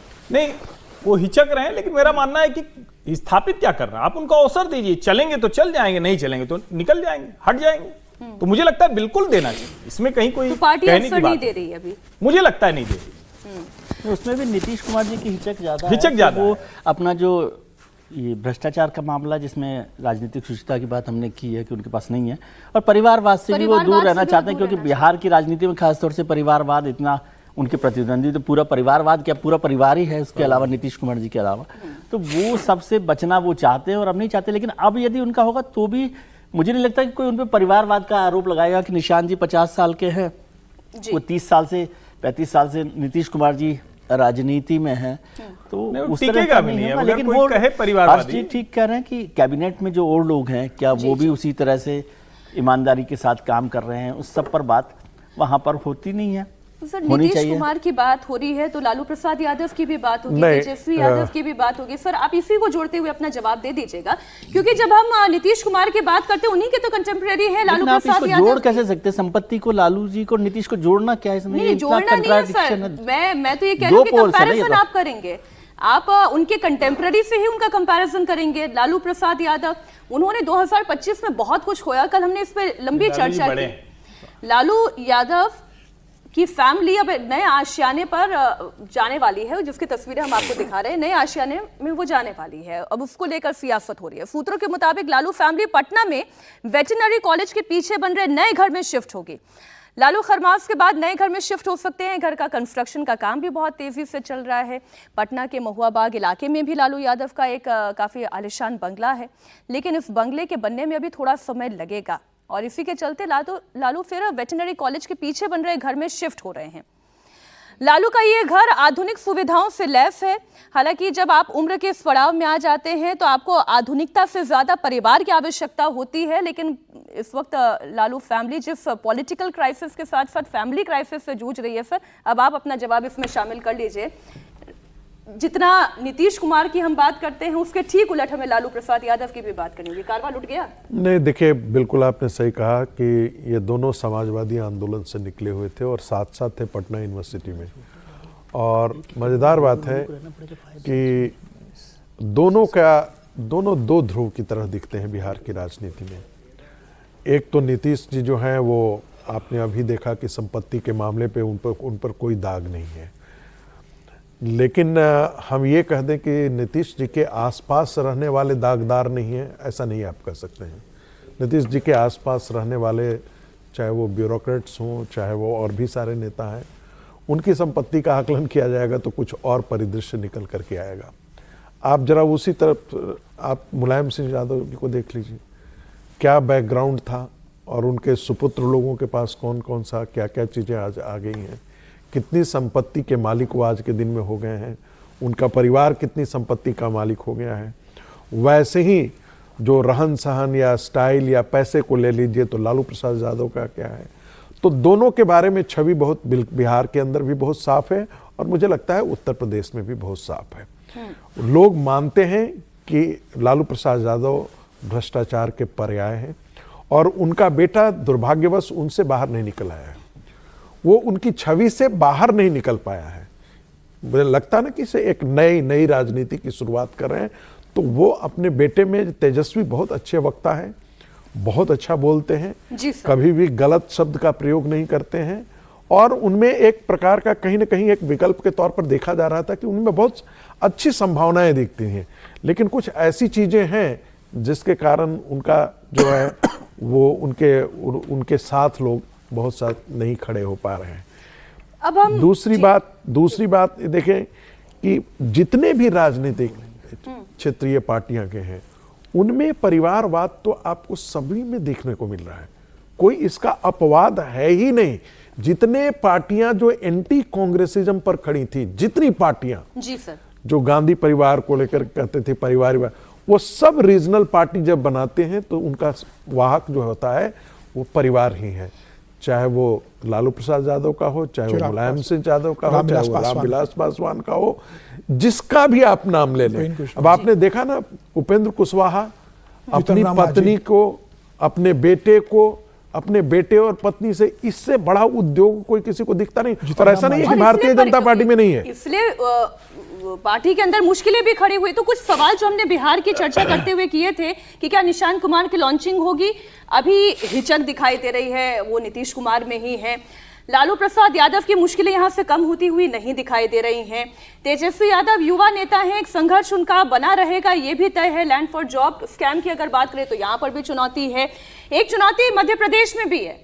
अब ये चुनौती मध्य प्रदेश की क्या है, जिसका जिक्र थोड़ी देर पहले विजय जी कर रहे थे कि बंगाल के पानी में कुछ तो है, बंगाल के पानी में कुछ तो है कि फिर गुस्सा जो है वो बड़ा चरम पर जाता है। मध्य प्रदेश की खबर तो आप तक पहुंची ही होगी, जहां पर जहरीला पानी पीने की वजह से 6 महीने के मासूम से लेकर कुल 13 लोगों की जान चली गई है और गंदा पानी पीने से मौत हुई। पत्रकार का काम है सवाल पूछना। कैलाश विजयवर्गीय से सवाल पूछा, मध्य प्रदेश के हैं, बंगाल कनेक्शन ऐसा है कि लंबे वक्त तक बंगाल में उन्होंने काम किया, बीजेपी की कमान संभाले हुए थे वहां पर। सवाल उन्हें इतना खराब लगा कि वो भड़क गए, आपत्तिजनक शब्दों का इस्तेमाल भी किया। हालांकि उन्होंने बाद में एक्सपोज पे जाकर यह भी कहा कि मैं खेद प्रकट करता हूं। ऐसे खेद का कोई फिर सर अर्थ नहीं रह जाता समीर जी, ऐसे खेद का कोई अर्थ नहीं रह जाता। वो देखिए वो जो खेद है, मैं और मेरी टीम पिछले 2 दिनों से बिना सोए प्रभावित क्षेत्रों में लगातार स्थिति सुधारने में जुटी हुई है। दूषित पानी से मेरे लोग पीड़ित हैं, कुछ हमें छोड़कर चले गए हैं। इस गहरे दुख की अवस्था में मीडिया के एक प्रश्न, अच्छा प्रश्न क्या था, बड़ा ही मौजूद प्रश्न भी था कि भाई जिनका इलाज हो रहा है उन्हें कॉम्पनसेशन तो आप दे सकते हैं, उनके इलाज का खर्च तो लेकिन उठा सकते हैं, सरकारों से क्यों इस नहीं तरह हो के रहा? साफ सवाल नहीं पूछने चाहिए ना। ये उस मीडिया की इंदौर गलती का हाल है जहां पर ये मीडिया की गलती है। हाँ, इतना सीधा सवाल, ऐसे ही साफ कैलाश विजयवर्गीय जी ने सोचा होगा। देखिए उस इंदौर की हालत है जहां मध्य प्रदेश में 21 साल से बीजेपी की लगातार सरकार है और इंदौर में तो मुझे लग रहा है कि मतलब मुझे तो साल ट्रिपल भी ध्यान इंजन नहीं की कब से सरकार। वहां से सांसद है, मेयर कब से, पूरा इंदौर भाजपा में है वहां पर। और मध्य प्रदेश की सबसे पैसे वाली सिटी, सबसे साफ सुथरे शहर का जिसे लगातार पुरस्कार पूरे हिंदुस्तान में मिलता रहा हो, उस शहर की अगर ये हालत है तो पूरे मध्य प्रदेश में क्या व्यवस्था होगी ये समझा जा सकता है। और बच्चे, छोटे बच्चे नहीं, ये सवाल फोकट का है दूषित क्या? पानी से, पत्रकार आपसे पूछ रहा तो आप उसे फोकट स्वीकार का सवाल कीजिए। क्या होता है? और पत्रकार ने पूछा तो आप बोलिए कि भाई सरकार जांच कर रही है, हम शर्मिंदा है अगर मारे गए, हम कोशिश करेंगे कि ये घटना की पुनरावृत्ति न हो। सर, मुझे एक बात इस बताएं। तरीके से ऐसे बोलना कि फोकट का सवाल, क्या फोकट में बीजेपी के लिए मुसीबत नहीं खड़ी करता? नहीं, मुझे लगता है कि पहले भी रहा है। कैलाश विजयवर्गीय जी के बेटे ने तो जब बल्ला घुमा दिया था, प्रधानमंत्री मोदी ने आपत्ति दर्ज की थी। हालांकि ठीक है, उसके बाद में कैलाश जी का बेटे का टिकट कट गया विधानसभा का, कैलाश जी को टिकट दिया गया। लेकिन मुझे लगता है कि इस तरीके से बयान से कैलाश जी को बचना चाहिए। भाई सरकार की छवि खराब होती है, पार्टी की छवि खराब होती है और भारतीय जनता पार्टी जिसके लिए जानी जाती है। हालांकि कैलाश विजयवर्गीय वहाँ के लोकप्रिय नेता रहे हैं, विवाद में ऐसा भी नहीं कि पहली बार रहे, बयानों के कारण पहले भी रहे, लेकिन मुझे लगता है उनको बचना चाहिए था। और मुख्यमंत्री को भी इस बात का ध्यान रखना चाहिए। मुख्यमंत्री को भी जिस तरीके से इंदौर में हुआ उसको लेकर मुख्यमंत्री को भी सामने आकर बोलना चाहिए था। क्योंकि कैलाश विजयवर्गीय नगरीय निकाय मंत्री है, इंदौर से आते हैं, इंदौर के बड़े नेता है, उन्होंने इस तरह का बयान दिया, अब उन्होंने खेद मांग लिया। मुझे लगता है बात खत्म हो जाना चाहिए। लेकिन जो भी कहा एक गलत है, कैलाश जी को इस तरह के शब्दों का इस्तेमाल नहीं करना चाहिए था। खबर महाराष्ट्र की सर, बहुत सारे राज्य रह गए हैं सर। जरूरी है, अच्छा, चाहे अच्छा। जितने राज्य रह जाए, बड़ा जरूरी है। इतना बददिमाग व्यक्ति राजनीति में है, ये भारतीय जनता पार्टी को सोचना चाहिए। और ये व्यक्ति सीरियल ऑफेंडर है। किसी के लिए भी कहा जाता है ना, अपराध बड़ा से बड़ा हो जाए, माफी के बाद सब मान लेना चाहिए। कितना बड़ा अपराध हो जाए, आप अच्छे मन से, सच्चे मन से माफी मांगे, मान लेना चाहिए। लेकिन कैलाश विजयवर्गीय नाम का ये व्यक्ति, ये सीरियल ऑफेंडर है। वो बल्लेबाजी छोड़ दीजिए इनके बेटे की, पहले भी मीडिया के लिए इस तरह के शब्दों का उपयोग कर चुके हैं। ये तो वीडियो बन गया, सार्वजनिक हो गया, इसलिए ये बात हो गई ना। उसके बाद भी उनके लोग धमका रहे हैं। और मेरी समझ में नहीं आता है कि जब इस तरह की चीजें होती हैं, हम कई बार ये कहते हो, फिर से मैं दोहरा रहा हूं कि जनता को भी सोचना चाहिए किसको जिता के भेजते हो। और ऐसे सीरियल ऑफेंडर को ना भाजपा दंड दे रही, नहीं हटा रही, मंत्री बना देती है और जनता जिता देती है। अब पत्रकार तो लड़ नहीं सकता, गुंडागर्दी तो इनके सामने करेगा नहीं। ये तो 20-50 लोगों को लेकर चलेंगे नेता लोग, लेकिन जनता देख रही होती है। और फिर जब एक बार उसका दिमाग घूमता है ना, तो सब फोकट के ही हो जाते हैं, दो कौड़ी के ही हो जाते हैं, कोई हैसियत नहीं रह जाती। लोकतंत्र इसी तरह से काम करता है। बिल्कुल ठीक बात। जब हम फिर मैं कहती हूँ नए साल का पहला दिन है, अच्छा लगता है कुछ अच्छी तस्वीरें देखने को मिले, लेकिन राजनीति है और राजनीति में हमेशा अच्छी तस्वीरें देखने को मिले, मैं ज्यादा उम्मीद करती हूँ। नहीं, आप कैमरा अच्छी जगह ले जाएंगे तभी ना अच्छी दिखेंगी। जब कैमरा आप इंदौर लेते चले जाएंगे तो कैसे दिखेगी? इंदौर सब देश का सबसे साफ शहर है ना, और इतने लंबे समय से। और सर अब हम जी चर्चा लंबी हो जाएगी, महाराष्ट्र तक भी तो लेकर जाना है। शरद पवार की बात करनी है, अजीत पवार की बात करनी है, ठाकरे ब्रदर्स की बात करनी है। 25 के आखिर में दो सबसे बड़े राजनीतिक परिवारों में दूरियां कम होती दिखाई दी। पवार परिवार में चाचा भतीजे की पार्टी ने लोकल बॉडी इलेक्शन में, नगर निगम में ही सही, लेकिन वो साथ तो आए। महाराष्ट्र के उप मुख्यमंत्री अजीत पवार ने पुणे और पिंपरी चिंचवड़ नगर निगम चुनाव के लिए अपनी एनसीपी और चाचा की पार्टी एनसीपी शरद गुट के बीच में गठबंधन की घोषणा कर दी। उन्होंने कहा नगर निगम चुनाव के लिए घड़ी और तुतारी एक साथ हैं। फिर मैं सीधे मुद्दे पर आती हूँ। विजय जी ये बताइए, संभावनाओं के दरवाजे कितने खुले हैं? अभी जो चुनाव हो रहे हैं ना, लोकल बॉडीज के चुनाव, उसमें उनको थोड़ी मदद मिल जाएगी। और लोकल बॉडीज के चुनाव को हम लोग कल भी चर्चा कर रहे थे कि पहले क्या होता था, पार्टी सिंबल पर चुनाव लड़े ही नहीं जाते थे, तो वहाँ सब लोग अपने अपने इलाके के जो भी लोकल लोग होते थे वो सब मिलकर एक साथ लड़ लेते थे। अब ये चुनावों में ये आ गई है और उनको पता है कि उनकी स्थिति शरद पवार और अजीत पवार मिल जाएंगे तो कुछ सीटों पर वहाँ पर आ जाएगा। और लोकल बॉडी के इलेक्शंस में यदि आपकी हिस्सेदारी नहीं हुई, यदि आपकी जीत नहीं हुई, तो आगे के चुनाव भी मुश्किल हो जाते हैं। बिल्कुल ठीक। वो विधानसभा के चुनाव हों, वो लोकसभा के चुनाव हों, तो वो दोनों लोग मिलकर कुछ बेहतर करने की कोशिश कर रहे होंगे। और ये तो हमेशा ही मानना जाता रहा कि, लेकिन शरद पवार जी तो किसी के दुश्मन है ही नहीं, कभी नाराज हुए ही नहीं वो किसी से। और उनसे भी लोग नाराज नहीं होते, कभी कभी ठीक हो जाता है, कभी मूड हो जाता है, तो वो चाचा भतीजे आ जाएंगे, इसमें मुझे वो नहीं लग रहा। आप तो उनको सोचिए कि जो दोनों भाई भी एक साथ आ गए, जो 20 साल से साथ नहीं थे, राज ठाकरे और उद्धव ठाकरे, वो पूरा परिवार एक साथ आ गया। तो जब जरूरत हो ना, राजनीति में रिश्ते समय और जरूरत के हिसाब से चलते हैं। बाढ़ का पानी जब आता है ना, तो सबको तो सांप और नेवला दोनों एक साथ हो जाते हैं। तो वही अभी मैं केवल यहाँ तक सीमित हूँ, अभी तो बाढ़ के पानी के आने तक। आप ये मत देखिए प्रोफेसर साहब, अजित पवार और शरद पवार साथ में आएंगे। समंदर का पानी कितना उछाल मारेगा। आप सिर्फ ये मत देखिए कि अजित पवार और शरद पवार साथ आएंगे, वो सिर्फ पूना पिंपरी चिंचवड़ में आए, बाकी जगह अलग चुनाव लड़ रहे हैं। बीजेपी और एकनाथ शिंदे बीएमसी और टीएमसी में साथ में आए हैं, बाकी जगह कई जगह 14 जगह अलग अलग चुनाव लड़ रहे हैं। कांग्रेस और शरद पवार कई जगह साथ में लड़ रहे हैं, कई जगह अलग चुनाव लड़ रहे हैं। तो वहां तो गठबंधन शहर शहर के हिसाब से हुआ है। 29 नगर निगम में चुनाव हो रहा है, 29 नगर निगम के हिसाब से गठबंधन 29 तरीके से बने अलग अलग। आप ये नहीं मान सकते कि पूरे कांग्रेस और बीजेपी सारे 29 में अलग अलग लड़ रही है। कई जगह गठबंधन भी है, शिवसेना कहीं अलग है, कई शिवसेना मिलकर लड़ रही है, कहीं मनसे और कांग्रेस मिलकर लड़ रही है, कहीं मनसे और एकनाथ शिंदे मिलकर लड़ रहे हैं, कहीं उद्धव ठाकरे और कांग्रेस मिलकर चुनाव लड़ रहे हैं, कहीं भाजपा और समाजवादी पार्टी मिलकर चुनाव लड़ रहे हैं किसी नगर निगम में। तो अलग अलग क्षेत्रों के हिसाब से अलग अलग गठबंधन बनाए, जहां जिसका ताकत ज्यादा है उसके साथ गठबंधन किया गया है। और ये बहुत ही अलग तरह का, मतलब एक सतरंगी जिसे कहते हैं ना, सभी रंगों का समावेश है। गठबंधन में जितने प्रकार हो सकते हैं उतने प्रकार आपको ये 29 नगर निगम में पार्टी और गठबंधन देखने को मिल रहा है इस बार। आप मतलब कई बार मुझे लगता है कि पार्टी के सपोर्टर्स यूं ही अपना जो है खून जलाते रहते हैं। पार्टी की गठबंधन कहीं भी कभी भी अपनी सुविधा अनुसार हो जाता है। अच्छा, 2026 में 3 और ऐसे राज्य हैं जिस पर बहुत चर्चा होनी चाहिए, क्योंकि असम, केरल और तमिलनाडु में भी चुनाव होने वाले हैं। केरल में जहां बीजेपी लेफ्ट से छिनकर पहली बार तिरुवनंतपुरम में अपना मेयर बनाकर पूरे जोश में है, वहीं राहुल गांधी को देखकर ऐसा लग रहा है वो तीसरी बार भी केरल का विधानसभा चुनाव हार जाएंगे। तमिलनाडु में बीजेपी का वोट प्रतिशत लगातार बढ़ रहा है, जिससे एआईएडीएमके के स्टालिन की चिंता बढ़ गई है। एक्टर विजय के मैदान में उतरने की वजह से वोट बैंक बटा, तो इसका फायदा किसे होगा? बीजेपी को होगा। तो क्या बीजेपी तमिलनाडु जीतने जा रही है? वहीं असम में हिमंता सरकार की लोकप्रियता में इजाफा देखकर फिर से गौरव गोगोई पर हार का खतरा मंडरा रहा है। मैं असम की एक और दिलचस्प तस्वीर आपको दिखाऊं, लेकिन उससे पहले जल्दी से केरल की बात कर लेते हैं। ये हर्षवर्धन जी, राहुल गांधी के लिए एक और फेलियर होने जा रहा है क्या?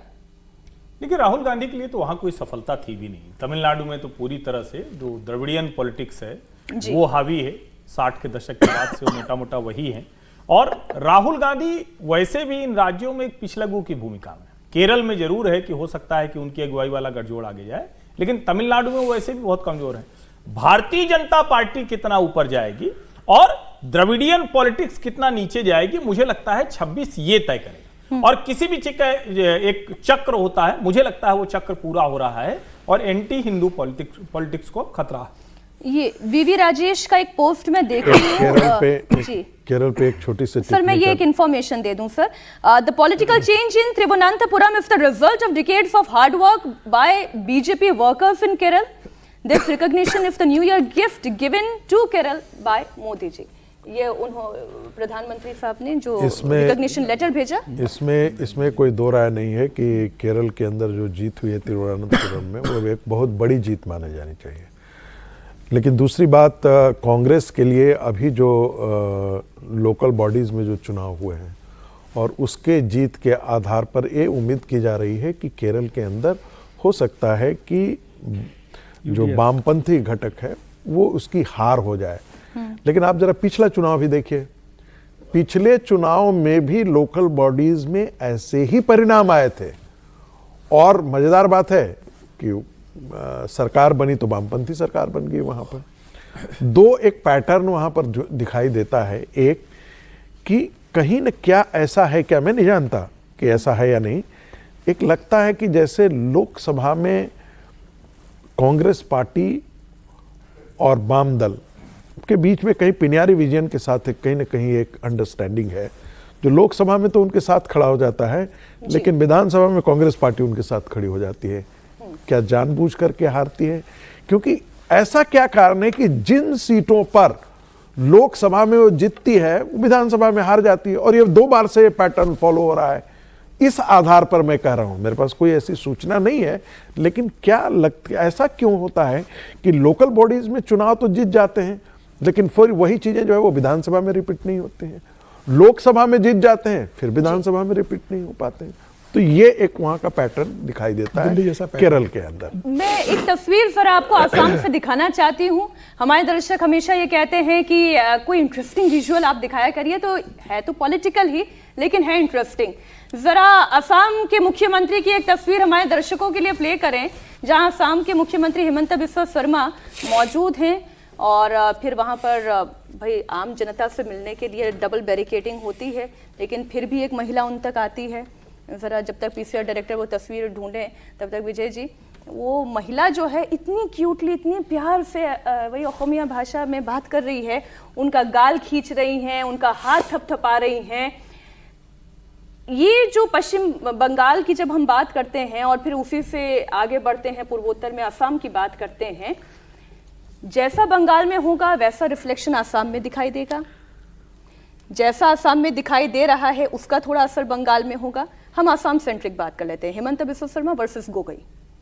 असम में हिमंता बिस्वा शर्मा मजबूत नेता हैं और उन्होंने भारतीय जनता पार्टी को भी वहां पर ताकत दिलाई। जिस चुनाव में वो मुख्यमंत्री नहीं बने थे, वो चुनाव भी भारतीय जनता पार्टी ने हिमंता बिस्वा शर्मा की वजह से जीता। गौरव गोगोई ने बहुत मेहनत की है और उम्मीद हो रही थी कि अब भी है उम्मीद उन लोगों को कि वे बहुत अच्छा वो परफॉर्म करेंगे। लेकिन आप क्या अलाउ करें तो मैं ये वीडियो दिखा दूं? जी, जी, जी। है ना, my new year resolution serving the people of Assam with greater vigour. देखिए वो जैसे महिला बोल रही है वो सुन के बड़ा इंटरेस्टिंग लग रहा है, क्योंकि महिलाओं के साथ एक तो नेटवर्क का बड़ा लोचा है। हाँ देखिए मैं प्ले कर रही हूँ फिर से, थोड़ा क्लोजअप कर लीजिए। हाँ, बड़ी शानदार ये तस्वीर है और इस तस्वीर में आप देखिए एक महिला जो है नीली शॉल में है और हिमंता देखिए किस पे किस ले रही है।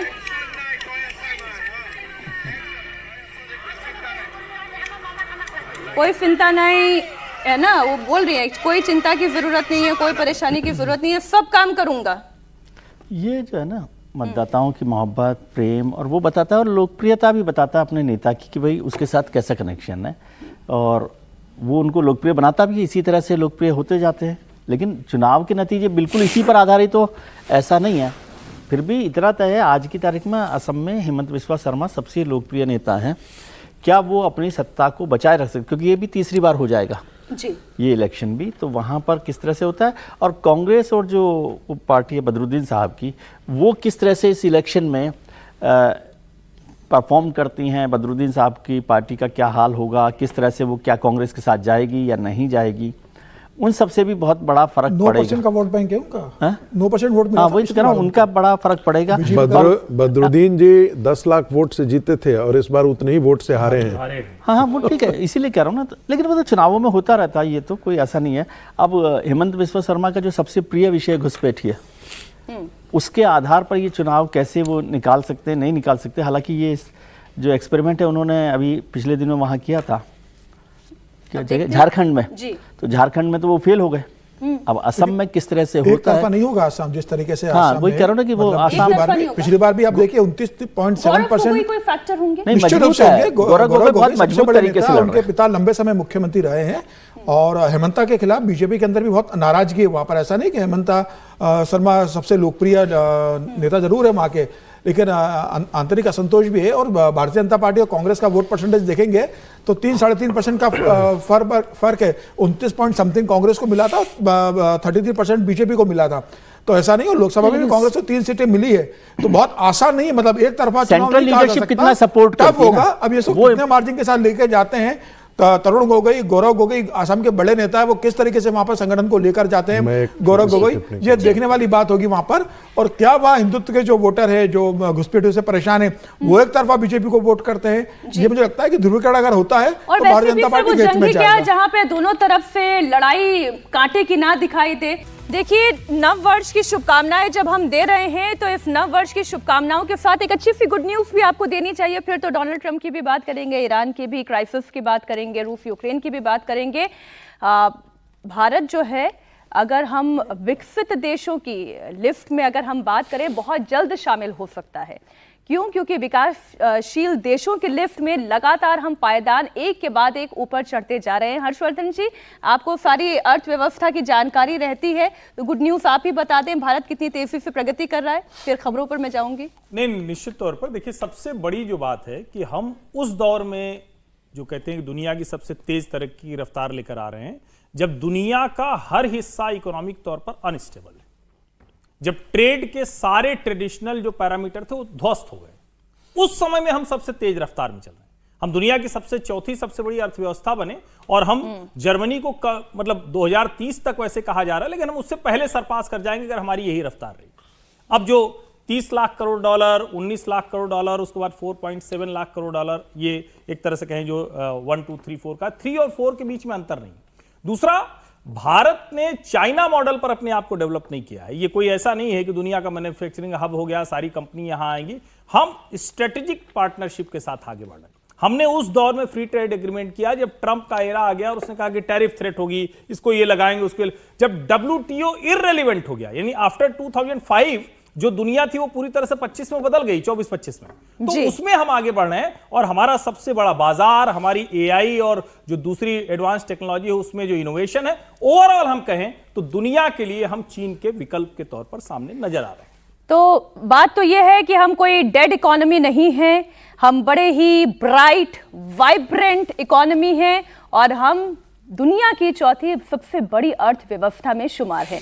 अब भले ही अमेरिकी राष्ट्रपति डोनाल्ड ट्रंप कितना भी टैरिफ वॉर करते रहे, क्योंकि 2026 का नया रेजोल्यूशन डोनाल्ड ट्रंप ने सबके सामने रख दिया है और कहा है कि 2026 में उनका एकमात्र संकल्प होगा दुनिया में शांति की स्थापना करना, धरती पर शांति रहे, यही 2026 का उनका संकल्प है और इसी ट्रैक पर वो आगे बढ़ेंगे।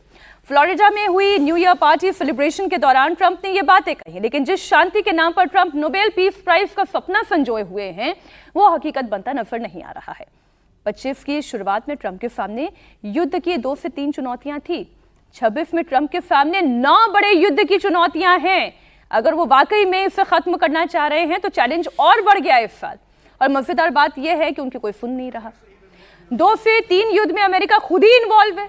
वेनेजुएला से टेंशन है, ईरान से कॉन्फ्लिक्ट है, चीन, जापान, ताइवान के बीच में क्लैश के सेंटर में है, और इसके बावजूद ट्रंप शांति दूत हैं, बड़ी बड़ी बातें कर रहे हैं। ऐसे में ट्रंप का यह संकल्प कितना पूरा होगा ये तो वक्त बताएगा। लेकिन जब उनसे वेनेजुएला पर हमले में CIA की भूमिका को लेकर सवाल पूछा गया तो उनसे जवाब देते नहीं बना।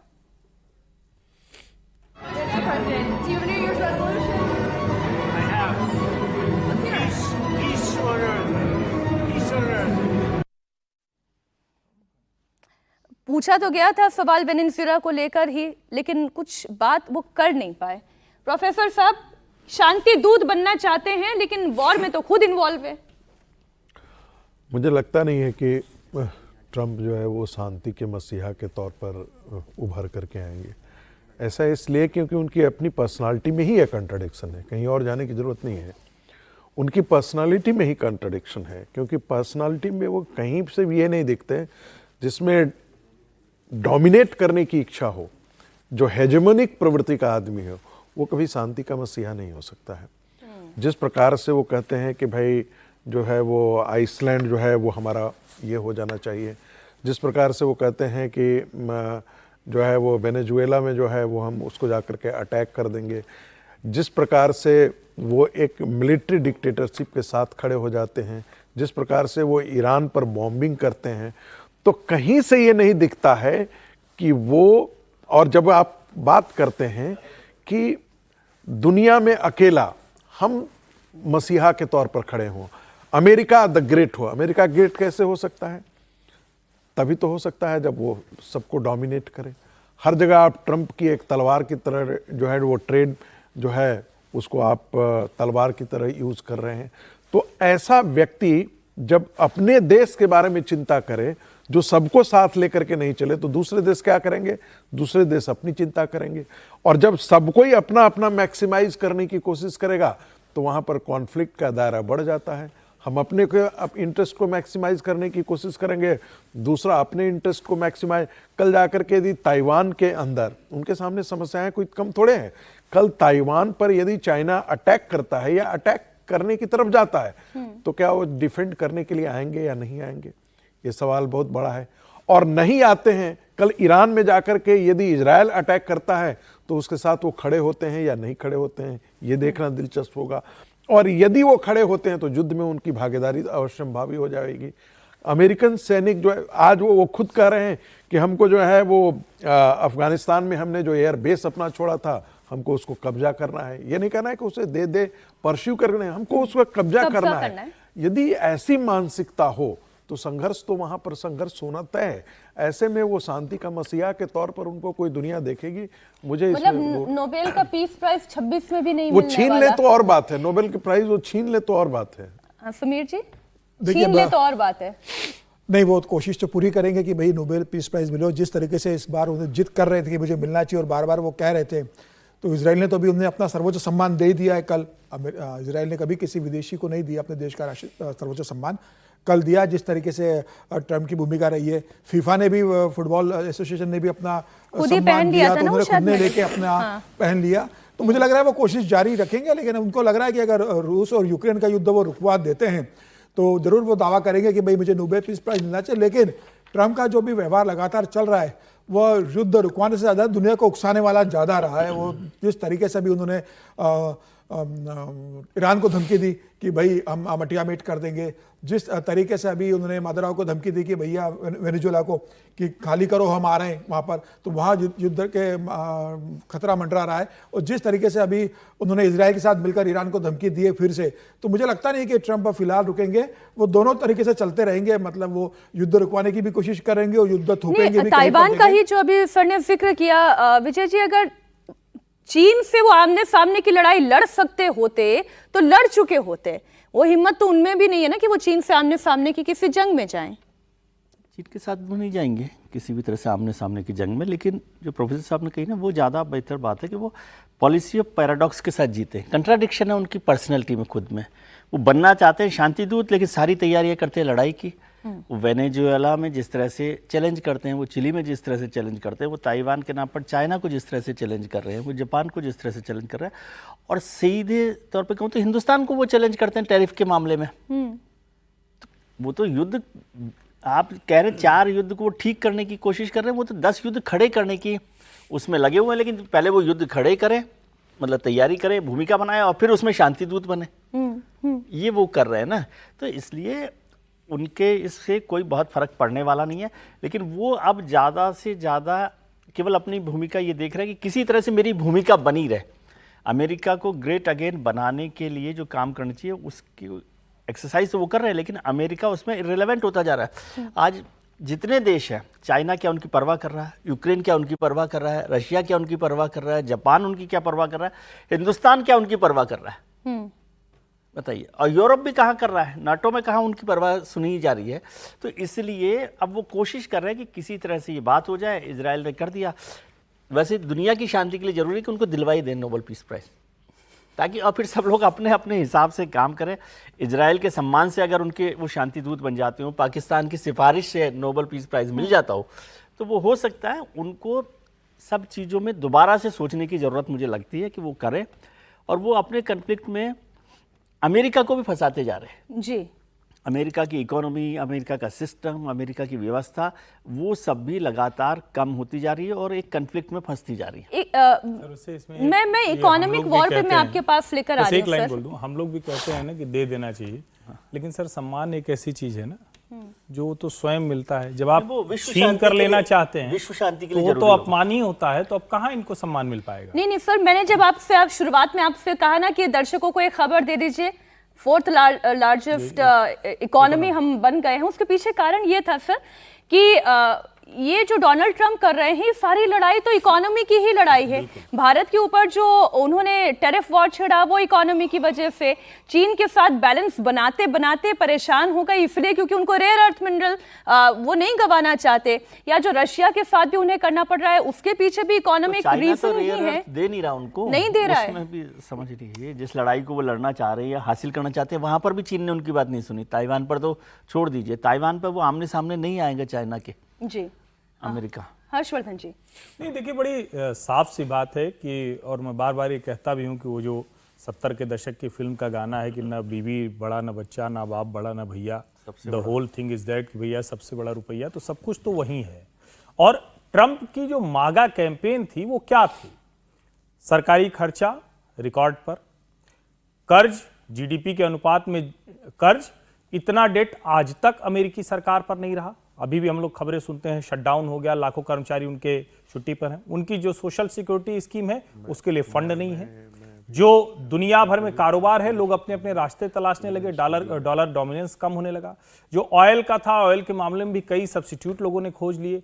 जो डिफेंस इंडस्ट्री थी वो अब अमेरिका की मोनोपोली नहीं रहेगी, नहीं पहले अमेरिका और रशिया यही दोनों पूरी तरह से डोमिनेंस करते थे। इस सब ने अमेरिका को पूरी तरह से परेशान कर दिया। इसीलिए make America great again campaign लेकर आए। लेकिन इसमें इन्होंने शुरुआती काम तो ठीक किया, जहां अपना स्ट्रक्चर ठीक करना, अपना गवर्नमेंट ठीक करना, लेकिन उसके आगे जब वो बढ़े तो जिसको सोचते थे, और कई बार जो दुनिया के जानकार हैं वो ये भी कहते हैं कि ये जो कॉन्फ्लिक्ट क्रिएट करना है ये भी अमेरिकन इकोनॉमी को सपोर्ट करने की एक कोशिश है, क्योंकि उनके जो डिफेंस वाले पूरे के पूरे इंडस्ट्री वाले हैं वो पूरी तरह से बेकार हो गए हैं, तो उसको करते हैं। और उससे जो डिफेंस और डॉलर, जिसको अगर हम आजकल के संदर्भ में कहें तो ये जो 2D फैक्टर है, ये 2D फैक्टर जो तीसरा डी है डोनाल्ड ट्रंप, उसके में बहुत एक तरह से कहें कि महत्वपूर्ण भूमिका निभाता है। हम कॉन्फ्लिक्ट्स की बात कर रहे हैं तो इसी कॉन्फ्लिक्ट को अगर हम देखें ईरान के नजरिए से भी, तो उस कॉन्फ्लिक्ट के पीछे भी कहा यह जाता है वो अमेरिकी फैक्टर है।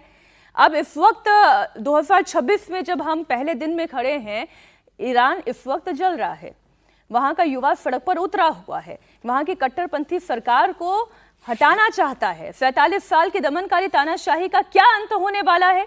ये क्या इसलिए क्योंकि क्या वाकई में वहां के जिन्फी इतनी ताकत रख रही हैं कि वो खामेनेई का खात्मा कर दें?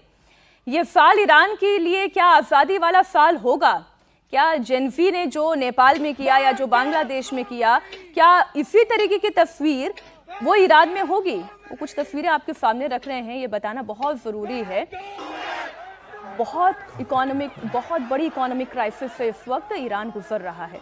आप तेहरान में देख लें, महिलाएं हैं, युवा हैं, वो सब सड़कों पर निकले हुए हैं, खामेनेई के खिलाफ नारे बुलंद कर रहे हैं।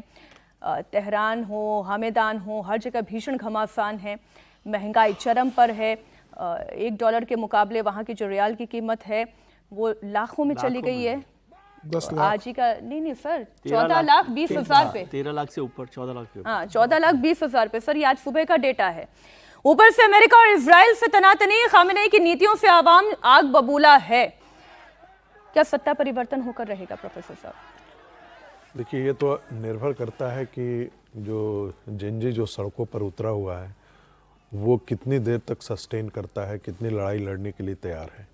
लेकिन एक बात जरूर है कि वहाँ का युवा वर्ग जो वर्तमान शासन है उससे बहुत दुखी है। ऐसा नहीं था कि वो दुखी था नहीं, और वो इससे निकलना चाहता था, आउटलेट उसे नहीं मिल रहा था। वो बार बार जिस प्रकार से वहाँ पर शरीयत कानून को लागू किया गया है, यदि आप 70 के दशक का ईरान देख लें तो आपको बिल्कुल एक दूसरा नज़ारा दिखाई देगा। 70-80 के दशक का ईरान जो है वो बिल्कुल अलग था। आज जो ईरान है, जिस प्रकार से जिसे हम कहते हैं बुर्का या ये कंजर्वेटिज्म जिस प्रकार का आज है, वो ईरान एक बदला हुआ आपको ईरान दिखा। विकास हो रहा है, मिलिट्री माइट उसका बहुत बड़ा हो गया है, एक बड़ा ताकत के रूप में जो है वो उभर करके आया है। खास करके अपने रीजन के अंदर यदि आप देखें तो ईरान एक बहुत बड़ा ताकत और एक संपन्न देश के रूप में है। लेकिन अभी जो स्थिति वहाँ पर दिखाई दे रही है वो बहुत खराब स्थिति दिखाई दे रही है। जिस प्रकार से इन्फ्लेशन वहाँ पर हाई हुआ है, जिस प्रकार से बेरोजगारी बढ़ी है, उसके कारण जुआ जो है वो जनता जन है। और आपको ध्यान में होगा कि जो लड़कियां थी खास करके वो अपने इंडिविजुअल डिग्निटी को लेकर के बहुत जो है, और उसके साथ लड़के भी जो हैं वो यूनिवर्सिटी के लड़के हैं, कॉलेज के लड़के हैं, वे सब उसके साथ खड़े हो गए इस मूवमेंट के साथ। यदि इस लड़ाई को आगे लेकर के जाते हैं तो मुझे लगता है कि वहां पर सत्ता परिवर्तन संभव है। हालांकि अभी भी कुछ जानकारों का मानना यह है कि ये जो फ्रैक्शन है वो अभी भी 40% तक नहीं आया है। अगर ये फ्रैक्शन, अगर ये जो जेनजी का जो आप बलवा देख रहे हैं, अगर ये 40% तक वहां पर आ चुका होता तो अब तक खामेनेई को हटा दिया गया होता। इट विल टेक टाइम, ये इतना आसान नहीं है खामेनेई को वहां से उनकी सत्ता से बेदखल कर देना। बात हमारे को जी बेदखल करना बहुत आसान काम नहीं है, मुश्किल नहीं, काम आसान है, काम वहाँ बिल्कुल पर सही है। बहुत मुश्किल काम है। लेकिन इस लड़ाई को एक और नज़रिए से आप देखिए कि वहाँ पर जैनजी को तो हम लोग चर्चा कर रहे हैं, जैनजी को तो हालांकि हम लोग बदनाम बहुत करते हैं, और मैं हमेशा ही कहता हूँ कि क्रांति जैनजी से ही आती है, नाम कोई भी दे, युवा जब खड़ा हो जाता है।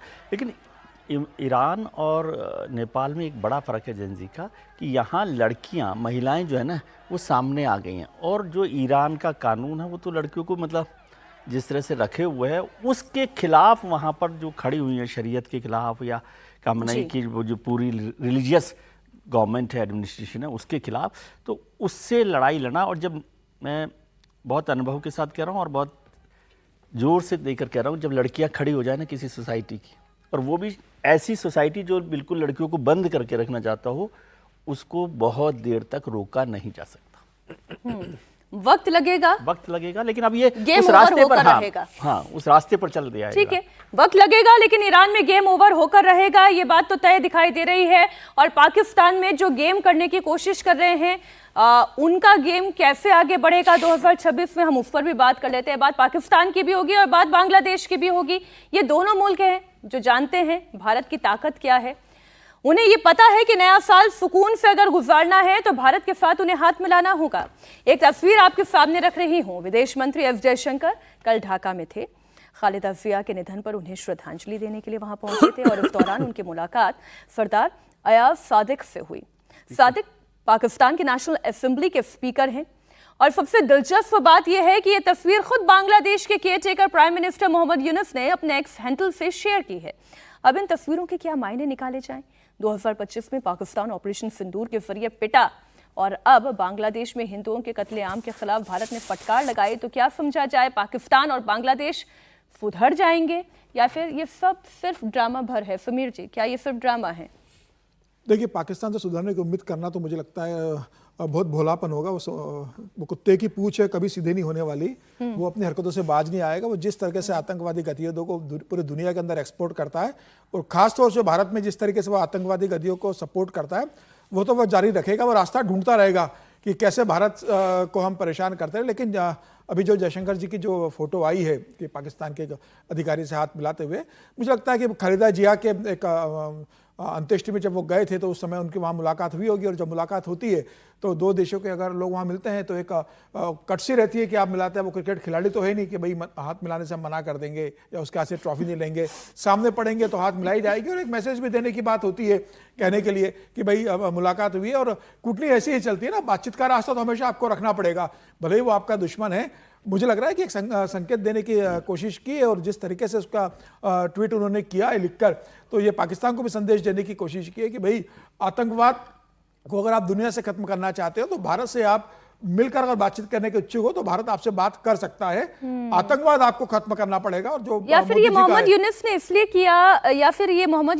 किया, हर्षवर्धन जी, क्योंकि तारिक रहमान से जो मुलाकात हुई, मोहम्मद यूनुस ये नहीं चाहते कि वहां से फिर हमारे लिए कोई खतरा पैदा हो जाए। नहीं, ये मूलतः बहुत डिप्लोमेटिक पोस्ट है।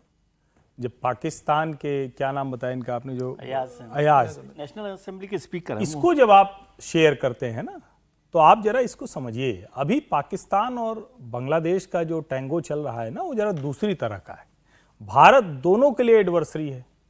ऐसे में अपनी एक लड़ाई, यानी अपना डिप्लोमेटिक मिशन, जो चीजें हैं वो ठीक करना, भारत के साथ रिश्ते ठीक करना, और ये दिखाना कि पाकिस्तान के साथ भी कुछ रिश्ते उनके ठीक हो सकते हैं, इसको मैं डिप्लोमेटिक मूव के तौर पर देखता हूं। ये कोई बहुत अच्छा नहीं है। ये पिक्चर क्यों करनी चाहिए? ऐसे बहुत से लोग मिलते रहते हैं। अगर आप किसी के अंत्येष्टि में, किसी के अंतिम संस्कार में गए हुए हैं तो वो तो वहां बहुत से लोग मिलते हैं। लेकिन इसको अगर यूनुस के खाते से किया जा रहा है तो ये डिप्लोमेटिक फोटो है, इसमें बहुत कुछ संदेश देने की कोशिश।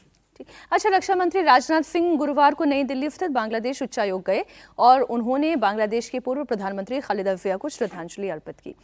इस दौरान रक्षा मंत्री ने खालिदा जिया के निधन पर एक शोक संदेश पर हस्ताक्षर किए। सोशल मीडिया पर एक पोस्ट साझा कर राजनाथ सिंह ने इसकी जानकारी भी दी। तो ये जो यूनिफ और जमात के टैंगो की बात की, ये शब्द अच्छा लगा हर्षवर्धन जी।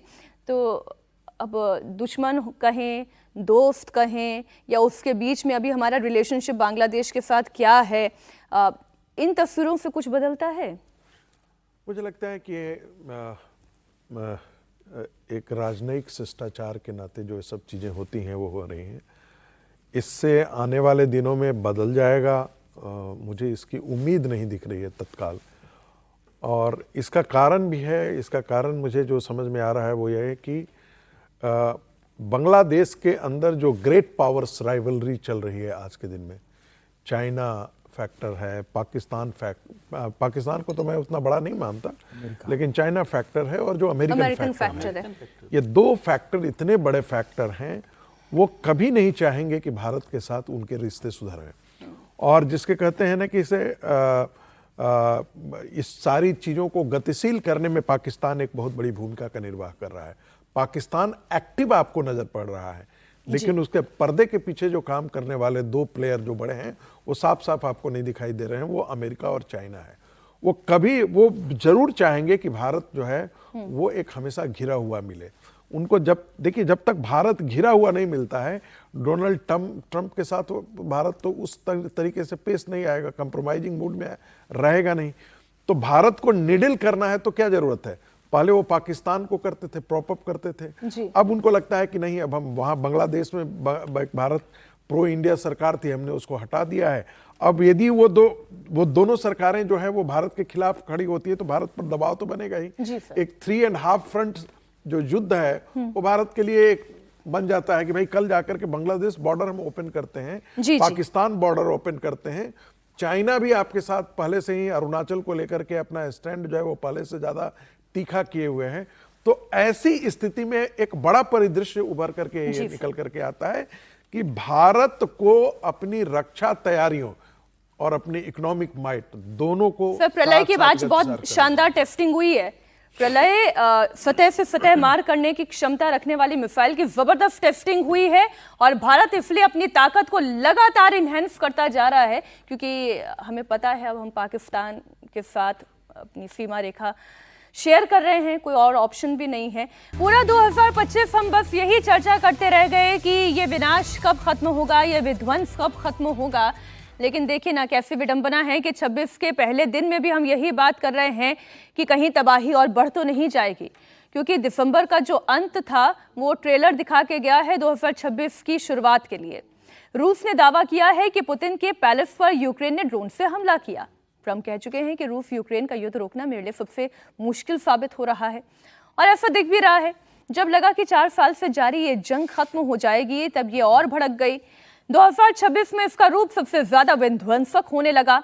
हालांकि यूक्रेन ने पुतिन के पैलेस पर हमले को प्रोपेगेंडा बताया, लेकिन रूस ने अब एक वीडियो जारी कर दिया और दावा ये किया जा रहा है कि ये वही ड्रोन हमले का वीडियो है। और दावा ये भी किया गया कि पुतिन के पैलेस के नॉर्थ गेट की तस्वीरें हैं। ये जो आप देख रहे हैं, क्योंकि ये रात की तस्वीरें हैं तो इसलिए आपको ये जो ग्रीन दिखाई दे रहा है, ये हमला जहां पर हुआ एग्जैक्टली उस पॉइंट की ये तस्वीरें हैं। ये देख रहे हैं ड्रोन आके गिरा, फिर धुआं आपको दिखाई दे रहा है। रात के 2:14 की ये तस्वीर है। ड्रोन से जब हमला किया गया नए साल के आगाज पर, पुतिन ने भी ऐलान कर दिया कि ये जंग हम जीत कर ही दम लेंगे। रूस की जनता और सेना को भी उन्होंने संबोधित किया। पुतिन का न्यू ईयर रेजोल्यूशन क्या है, ये आप पुतिन से ही सुनिए। Вы взяли на себя ответственность сражаться за родную землю, за правду и справедливость. Миллионы людей по всей России, уверяю вас, вместе с вами в эту новогоднюю ночь. Думают о вас, сопереживают, надеются на вас. Мы едины в искренней, беззаветной, преданной любви к России.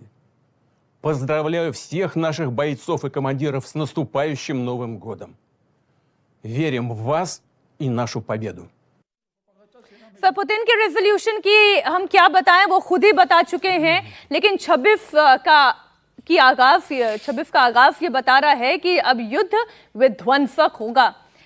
ज़ेलेंस्की कोई पेच फंसा भी पा रहे हैं सुमीर जी? देखिए, जमीन उनको अपनी छोड़नी पड़ेगी। ज़ेलेंस्की को पहले सबने हवा भर दी कि आप लड़िए, हम आपके साथ हैं। फ्रांस ने कहा, जर्मनी ने कहा, सबने ताकत दी। ज़ेलेंस्की लड़ बैठे, और बाद में सबने बस उनको हिम्मत देते रहे, हथियार और पैसा किसी ने दिया नहीं। और अब जेलेंस्की जब हथियार डालने की स्थिति में आए और अमेरिका की बातों में मतलब सहमत होगा कि ठीक है मैं अब समझौता कर लेता हूं, जो 26 सूत्रीय 28 सूत्रीय मांगे इसके ऊपर मैं विचार करता हूं, तो फिर यूरोप के देशों ने, फ्रांस ने, जर्मनी ने, ब्रिटेन ने कहा नहीं आपको डरने की जरूरत नहीं है, फिर कर देगा हम आपके साथ हैं, हम आपको पैसा भी देंगे, हथियार भी देंगे, आप लड़िए। तो अब जेलेंस्की दूसरों के दम पर लड़ते रहे और दूसरे देशों ने जेलेंस्की के कंधे पर रखकर बंदूक चलाने की कोशिश की। अब जेलेंस्की बहुत बुरी तरीके से फंस गए। अब उन्हें समझ में नहीं आ रहा है कि मैं क्या करूं। अगर अब मैं युद्ध विराम में जाता हूं और जमीन छोड़ता हूं तो मैं अपने देश में रह नहीं पाऊंगा, अपनी देश की जनता को क्या जवाब दूंगा। अगर मैं जमीन छोड़ने का तय करता हूं कि जमीन नहीं छोड़ूंगा तो रूस मुझे छोड़ेगा नहीं। जितनी जमीन 20% ले ली है उससे ज्यादा रूस लेने की स्थिति में चला गया है। अब जेलेंस्की बहुत बुरी स्थिति से फंसे हुए और यही कारण रहा है कि वो अभी अमेरिका भी गए थे, ट्रंप से उनकी मुलाकात हुई है और वो कोई रास्ता निकालना चाहते हैं। उन्होंने भारत के प्रधानमंत्री से भी बात की थी कि भाई इस मामले में कोई हस्तक्षेप कीजिए। मुझे लग रहा है कि अब जेलेंस्की के पास कोई रास्ता नहीं है, मतलब एक तरफ कुआं एक तरफ खाई है। अगर वो जमीन छोड़ेंगे तो अपने देश में अपने ही लोगों की नाराजगी का उनको सामना करना पड़ेगा और जनता कहेगी कि आपको जमीन छोड़ना थी तो आपने इतना देश को बर्बाद क्यों करने दिया। और अगर वो जमीन नहीं छोड़ते तो रूस उनको पूरा बर्बाद करेगा। और पुतिन ने तो कह दिया है कि मुझे कोई जल्दी नहीं है, मैं आराम से युद्ध लड़ना चाहता हूं और मैं अंतिम समय तक युद्ध लड़ूंगा और पूरे यूक्रेन को अपने कब्जे में लूंगा। तो अब ये ट्रंप ने जिस तरीके से पीस की बात की थी, चाहे वो अलास्का में हो चाहे अभी हो, ट्रंप ने अब हाथ खड़े कर दिए। मुझे लगता है कि ट्रंप के हाथ में भी नहीं है। अब मोदी से उम्मीद है कि नए साल में प्रधानमंत्री मोदी कोई भूमिका निभाए और दोनों देशों के बीच कराए। और मुझे लग रहा है कि अब प्रधानमंत्री मोदी से ही दुनिया को उम्मीद होगी कि वो रूस और यूक्रेन, क्योंकि दोनों के राष्ट्राध्यक्ष जब मोदी को बहुत सम्मान करते हैं, तो मुझे लगता है कि चल भी रहा है कि जनवरी के एंड में शायद जेलेंस्की भारत आने वाले हैं। अगर वो भारत आते हैं, पुतिन आकर चले गए तो मोदी दोनों से बात करके कोई इसका रास्ता निकाल सकते हैं। अच्छा, ये थोड़ा उत्तर प्रदेश वाले स्टाइल में मैं आपसे पूछ रही हूँ हर्षवर्धन जी। और यहाँ नहीं कहते भैया तुम संघर्ष करो हम तुम्हारे साथ हैं, भैया तुम संघर्ष करो हम तुम्हारे साथ हैं। भैया जी ने पीछे मुड़कर देखा कोई है ही नहीं। देखिए, लड़ाई तो अपनी ही लड़नी पड़ती है। एक हम लोग के यहाँ कहा जाता है ना कि अपने मरे स्वर्ग मिलता है, तो लड़ाई तो कोई दूसरा आपकी लड़ नहीं सकता है। और हम जब ये कहते हैं कि सबने उन्हें फंसा दिया, तो उस वक्त शायद उनको ये भ्रम रहा होगा कि जो बाइडेन उनके साथ खड़े हैं, उस वक्त ये भ्रम रहा होगा कि पूरा पूरा यूरोपीय यूनियन उनके साथ खड़ा है। लेकिन पता नहीं, ये तो जेलेंस्की की जिम्मेदारी थी ना। अपने देश को लेकर असेसमेंट कौन करेगा? किसको पता होगा कि हमारी क्षमता क्या है? और अगर आप नहीं समझ पाए, आज आपका देश तबाह हो गया, आज आपके देश में लोगों को जो सामान्य जीवन जीने की चीजें हैं वो नहीं मिल रही हैं, तो फिर दूसरे को दोष कैसे दे सकते हैं? और ये सच है कि अमेरिका ने, जो बाइडेन की सरकार ने उनको बहुत आगे तक ले गए और उसके बाद समझ में नहीं आया क्या होगा। और ट्रंप आए तो ट्रंप का दूसरा ही अंदाज है। वो ये तो चाहते हैं कि उनका हथियार वगैरह बिकता रहे, लेकिन वो अपने हिसाब से टर्म डिक्टेट करना चाहते हैं। वो चाहते हैं कि उनको लोग कहें कि नहीं, इस नाव की पतवार किसके हाथ में? एक पूरी तरह से, मतलब अगर मैं कहूँ बार बार ये बात होती है, लेकिन मैं कहता हूँ अब जेलेंस्की के ही हाथ में। अच्छा, और किसी के हाथ में है नहीं ना। आप करना चाहते हैं, तय तो आप ही को करना पड़ेगा ना। अब और कोई रास्ता भी नहीं बचा हुआ है। पुतिन तो मतलब जिसको कहते हैं जितने एग्रेसर के तौर पर, जितना कब्जा करने के तौर पर वो थे, और ट्रंप और पुतिन तो हमको लगता है उनकी सहमति तो अलास्का में ही बन चुकी थी। ये तो अब जेलेंस्की को है कि कहां तक वो समझौता करके और वो लोग भी मान जाए, इतनी बस बात है। अच्छा, चीन और ताइवान की भी इस बीच बात करनी जरूरी है क्योंकि तनाव वहां पर भी भयंकर है। चीन की आर्मी ने ताइवान को चारों तरफ से घेर लिया है, वहीं ताइवान ने भी अपनी सेना को हाई अलर्ट पर रखा है। ताइपे में तोप तैनात की गई है। इस बीच जिनपिंग ने देश को न्यू ईयर पर संबोधित करते हुए ताइवान को बड़ी चेतावनी दी है। जिनपिंग ने कहा कि ताइवान का चीन में विलय होकर रहेगा। ताइवान को चीन के साथ मिलाने से कोई रोक नहीं सकता। चीन ने बुधवार को मिलिट्री ड्रिल पूरा होने का ऐलान तो कर दिया, लेकिन यह भी कहा सेना हाई अलर्ट पर रहेगी और अपनी युद्ध की तैयारियों को बढ़ाती रहेगी। युद्ध अभ्यास के बाद चीन की यह खुली चेतावनी एक बड़ा संदेश है। वहीं ताइवान भी युद्ध मोड में है। चीन के मिलिट्री ड्रिल से बेखौफ ताइवान के प्रेसिडेंट कह रहे हैं कि सेफ्टी के लिए वो कुछ भी करेंगे, यानी चीन से युद्ध भी अगर करना पड़े तो उन्हें युद्ध करना होगा। देखिए, इज्जत का भी तो सवाल होता है, क्या जंग नहीं लड़ेंगे? अड़े हुए हैं, उधर चीन भी अड़ा हुआ है, क्या होगा? हम करेंगे चर्चा, पहले आप ये बयान सुने। ताइवान को लेकर जो संदेश है, अभी जो हमारे दर्शक नहीं सुन पाए, समीर जी यहाँ जो टिप्पणी कर रहे थे, विजय जी, कि चटनी की तरह चाट जाएगा चीन ताइवान को। यूक्रेन से तो कम से कम सबक ले लेना चाहिए कि यूक्रेन के साथ हुआ। अभी हम लोगों ने चर्चा, समर्पण कर दे चीन के सामने। नहीं, समर्पण नहीं, युद्ध लड़ना है तो पहले अपनी ताकत को और सब चीज़ों को देख ले और अमेरिका का भी भरोसा देख ले कि कितना वो उनका हवा भर रहा सपोर्ट है। करेगा कि नहीं करेगा। क्योंकि ट्रंप साहब को देखा नहीं, वो जेलेंस्की साहब को कह रहे थे भाई तुम इनको कर दो जो भी करना है, क्योंकि तुम जीत तो सकते नहीं युद्ध। तो ट्रंप साहब तो किसी दिन ताइवान को भी कह देंगे मैं था, लेकिन अब तुम देखो इसको कैसे करना है, क्योंकि जानो चीन से तो तुम्हारा तुम काम जीत नहीं जाने। जा सकते। समर्पण नहीं करना होता युद्ध का मतलब, युद्ध की स्थितियां बनने का मतलब कोई समर्पण नहीं होता ना। लेकिन वो आप कह रहे हैं ना, कैसे- ये तो खुली बात कह रहे हैं कि ये तो विलय होकर रहेगा।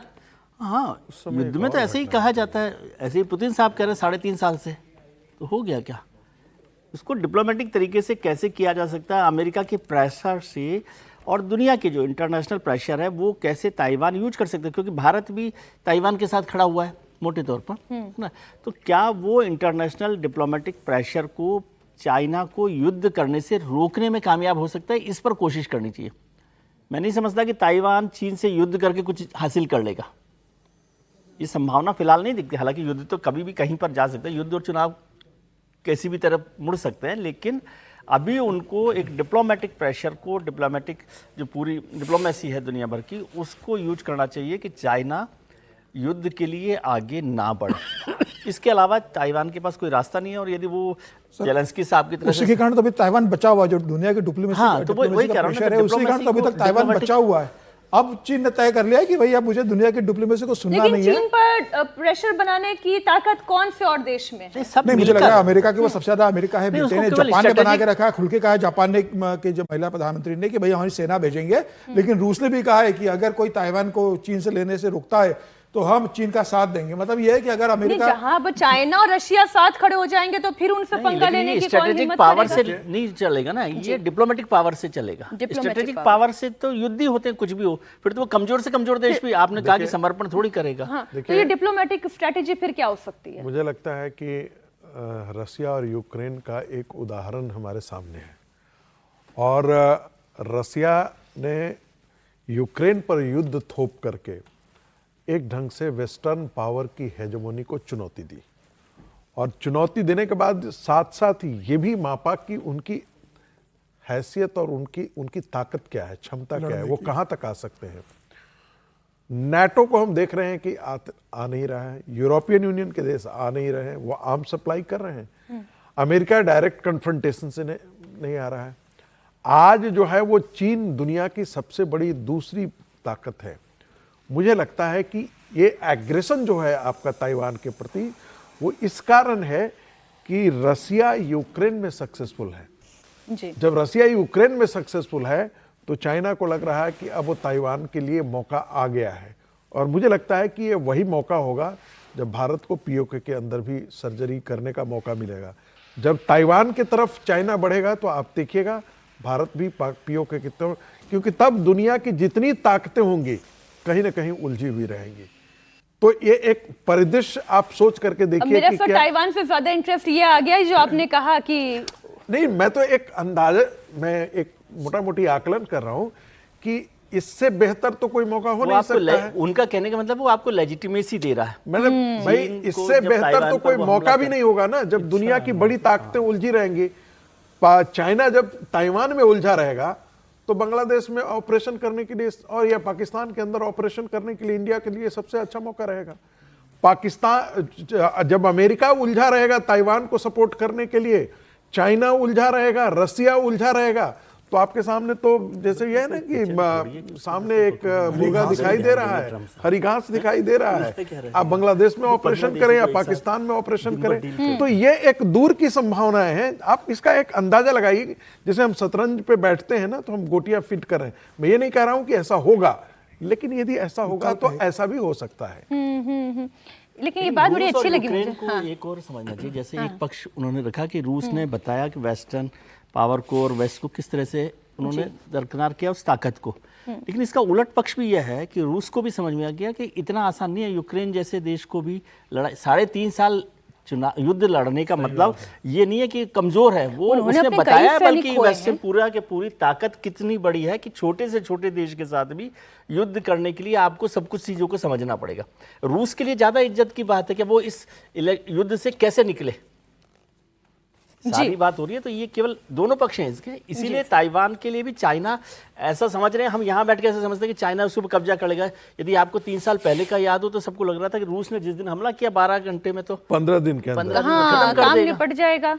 लेकिन वो आज ऐसा 4 नहीं। साल हो गए लगातार ये जंग लड़ते हुए। भाई वो ट्रम्प साहब वेनेजुएला पे तो कर नहीं पा रहे हैं वो रोज धमकी दे रहे हैं उनको। सर उन्हें नोबेल पीस प्राइज चाहिए ना, वो नहीं, पीस नोबेल के लिए पीस नहीं, चेष्टा कर रहे हैं। युद्ध के लिए आपको सारी, जैसे चुनाव में भी हम देखते हैं ना कि चुनाव लड़ रहे होते हैं तो लगता है कि ये पार्टी सबसे बड़ी ताकत के साथ आएगी, लेकिन वो सारी चीजों को नापने लगती है, मापने लगती है, उस सारी एक्सरसाइज को देखती है, और उसमें हम देखते हैं कि छोटे से छोटे लोग भी बड़े से बड़े दिग्गजों को हरा देते हैं। इंदिरा गांधी को हराते हैं ना राजनारायण, बिल्कुल राहुल गांधी को हराती हैं स्मृति ईरानी, लेकिन स्मृति ईरानी को ये वो हराते हैं किशोरी लाल। तो इसलिए ये देखिए समझना, अब एक चीज तो बहुत तय है कि रसिया के लिए अब एक नैतिक जिम्मेदारी बन जाती है कि चाइना के साथ खड़े होना। जिस प्रकार से रसिया के साथ चाइना खड़ा हुआ, तेल लेता रहा उनसे। और उस समय यदि चाइना वाकई यदि ताइवान पर करता है तो रसिया आकर के खड़ी हुई, रशिया वो तो एक फंसा हुआ है, वो कहाँ उनको नहीं। अपना घर में तो पहले ठीक करे। मैंने कहा कि ये मान लेते हैं कि एक संभावना ये बनती है कि जी सर, वो युद्ध रुक जाता है, तब रसिया भी साथ खड़ा हो जाएगा। और वैसी स्थिति में जो विश्व युद्ध का आप परिदृश्य देख रहे हैं, वो तो चाहेगा कि जो थिएटर है, वॉर थिएटर है, वो यूरोप से शिफ्ट करके एशिया की तरफ आए। यूरोपियन तो सारे वही चाहेंगे। अच्छा, एक शख्स जो है 2025 में काफी ट्रेंड में रहे थे, 2026 की शुरुआत में भी वो एक ट्रेंडिंग टॉपिक बन गए हैं। भारतीय मूल के ज़ोहरान ममदानी ने आज न्यूयॉर्क सिटी के मेयर के रूप में शपथ ली। उन्हें न्यूयॉर्क की अटॉर्नी जनरल लेटेशिया जेम्स ने पद और गोपनीयता की शपथ दिलाई। ममदानी कुरान पर हाथ रखकर शपथ ले रहे थे। अमेरिकी राजनीतिक इतिहास में ये एक अनोखा पल था, क्योंकि इससे पहले कभी भी किसी ने कुरान पर हाथ रखकर शपथ नहीं ली थी। कुरान के साथ शपथ लेने वाले ज़ोहरान ममदानी पहले मेयर हैं। इस शपथ ग्रहण समारोह के लिए ममदानी ने मैनहट्टन में बंद पड़े ऐतिहासिक सबवे स्टेशन सिटी हॉल को चुना। शपथ ग्रहण के साथ उन्होंने शहर की राजनीति में एक नया अध्याय शुरू किया। मेयर पद की शपथ लेने के बाद ममदानी ने कहा कि सचमुच मेरे जीवन का सबसे बड़ा सम्मान और सौभाग्य है। सौभाग्यदायिनी पल था ये हर्षवर्धन जी, कुरान पर हाथ रखकर अमेरिका में खड़े होकर डोनाल्ड ट्रंप की आंख में आंख मिलाकर कुरान पर हाथ रखकर शपथ ली है।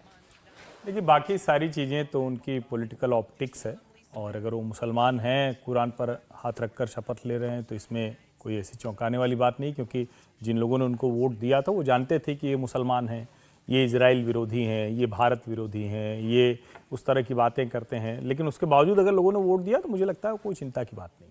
चिंता की बात दूसरी है। क्या?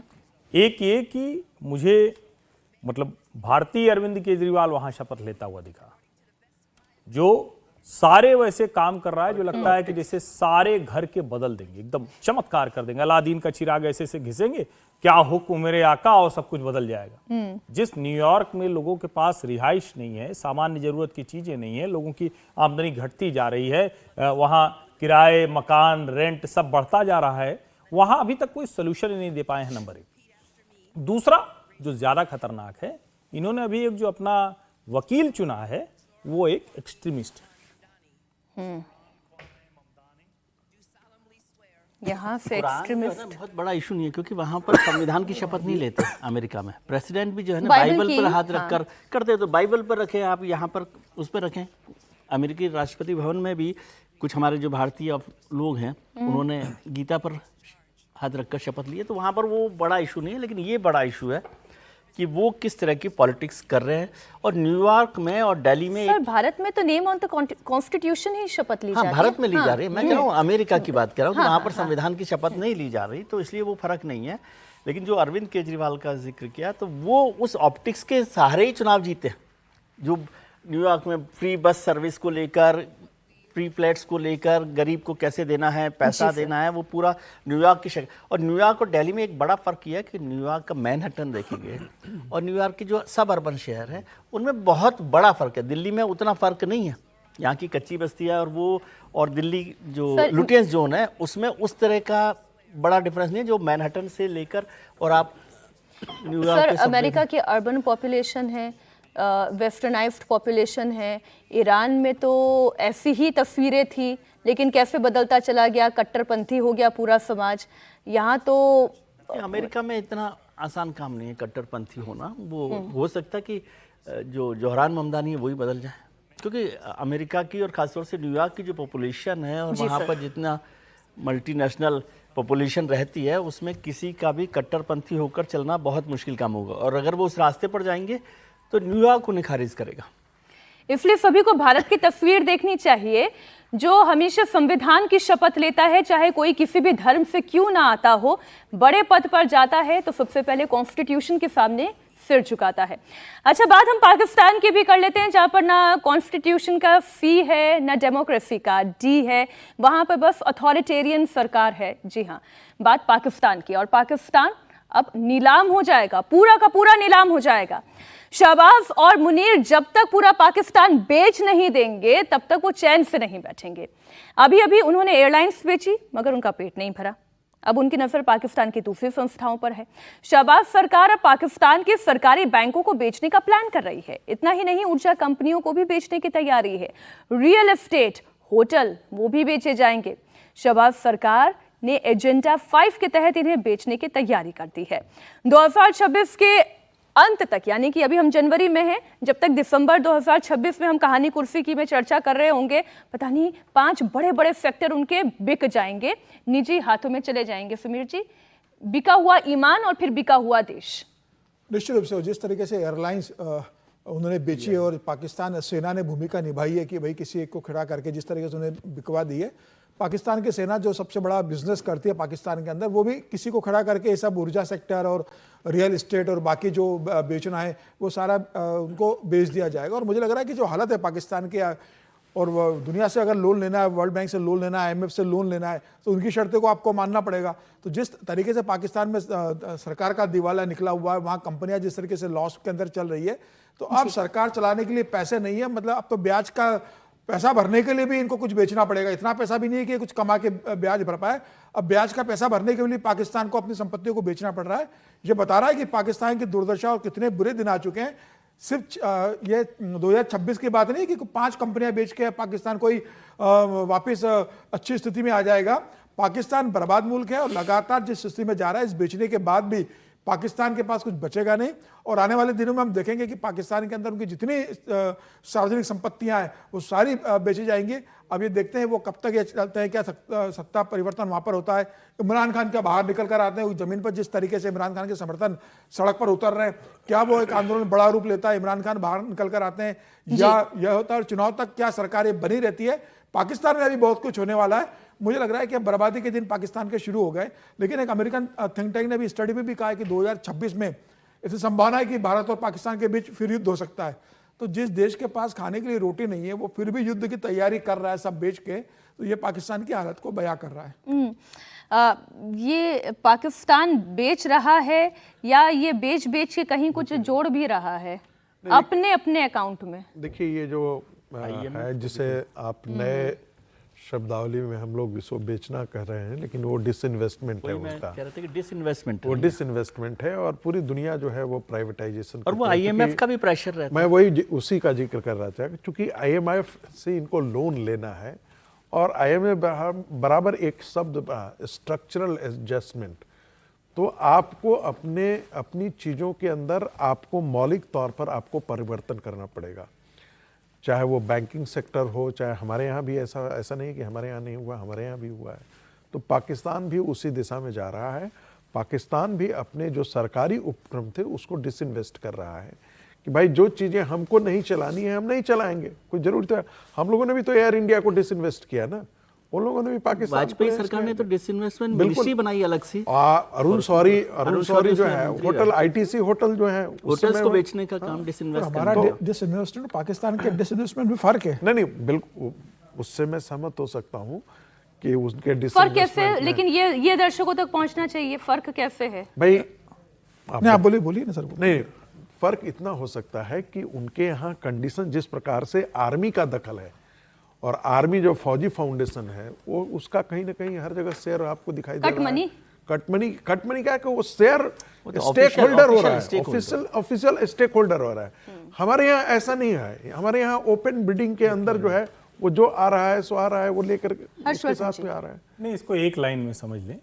हमारे यहाँ कंपनियां सरकारी उनकी स्थिति खराब होती थी तो उसको सही रेट पर बेचकर निकलना, डिसइन्वेस्टमेंट, जिससे करंट रिकरिंग जिसको हम कहते हैं वो खर्च न पड़े। उनके यहां देश की हालत खराब है, कंपनियां बर्बाद हैं, उनको जितना बेच पाएंगे उसके आधार पर कर्ज लेंगे। यानी कुल मिलाकर टूटा फूटा घर है, जो घर में 4 चीजें हैं उसको भी दे दो भैया तो हम तुम्हारा छप्पर छवा देंगे, ये स्थिति है। और यहां हमारा सब कुछ दुरुस्त है, हम सिर्फ जहां जहां गड़बड़ थी उसको ठीक करते हैं। तो डिसइन्वेस्टमेंट नाम दोनों जगह दिया जा सकता है, दोनों में जमीन आसमान का फर्क है। ठीक, आज कहानी कुर्सी की में बस इतना ही था। हम आगे भी चर्चा करेंगे क्योंकि बगावत की आग जो है उसमें ईरान जल रहा है। राजधर में पूरी डिटेल लेकर मैं लौटूंगी, आपके सामने होंगी ईरान की तस्वीरों के साथ। कहानी कुर्सी की में इतना ही। हर्षवर्धन जी, विजय जी, रागी जी, समीर जी, बहुत शुक्रिया हमारे साथ जुड़ने के लिए। एक छोटा सा ब्रेक, तस्वीर ईरान की, कैसे ईरान जल रहा है, कैसे जेनजी सड़क पर उतरा हुआ है। एक छोटे से ब्रेक के बाद राजधानी।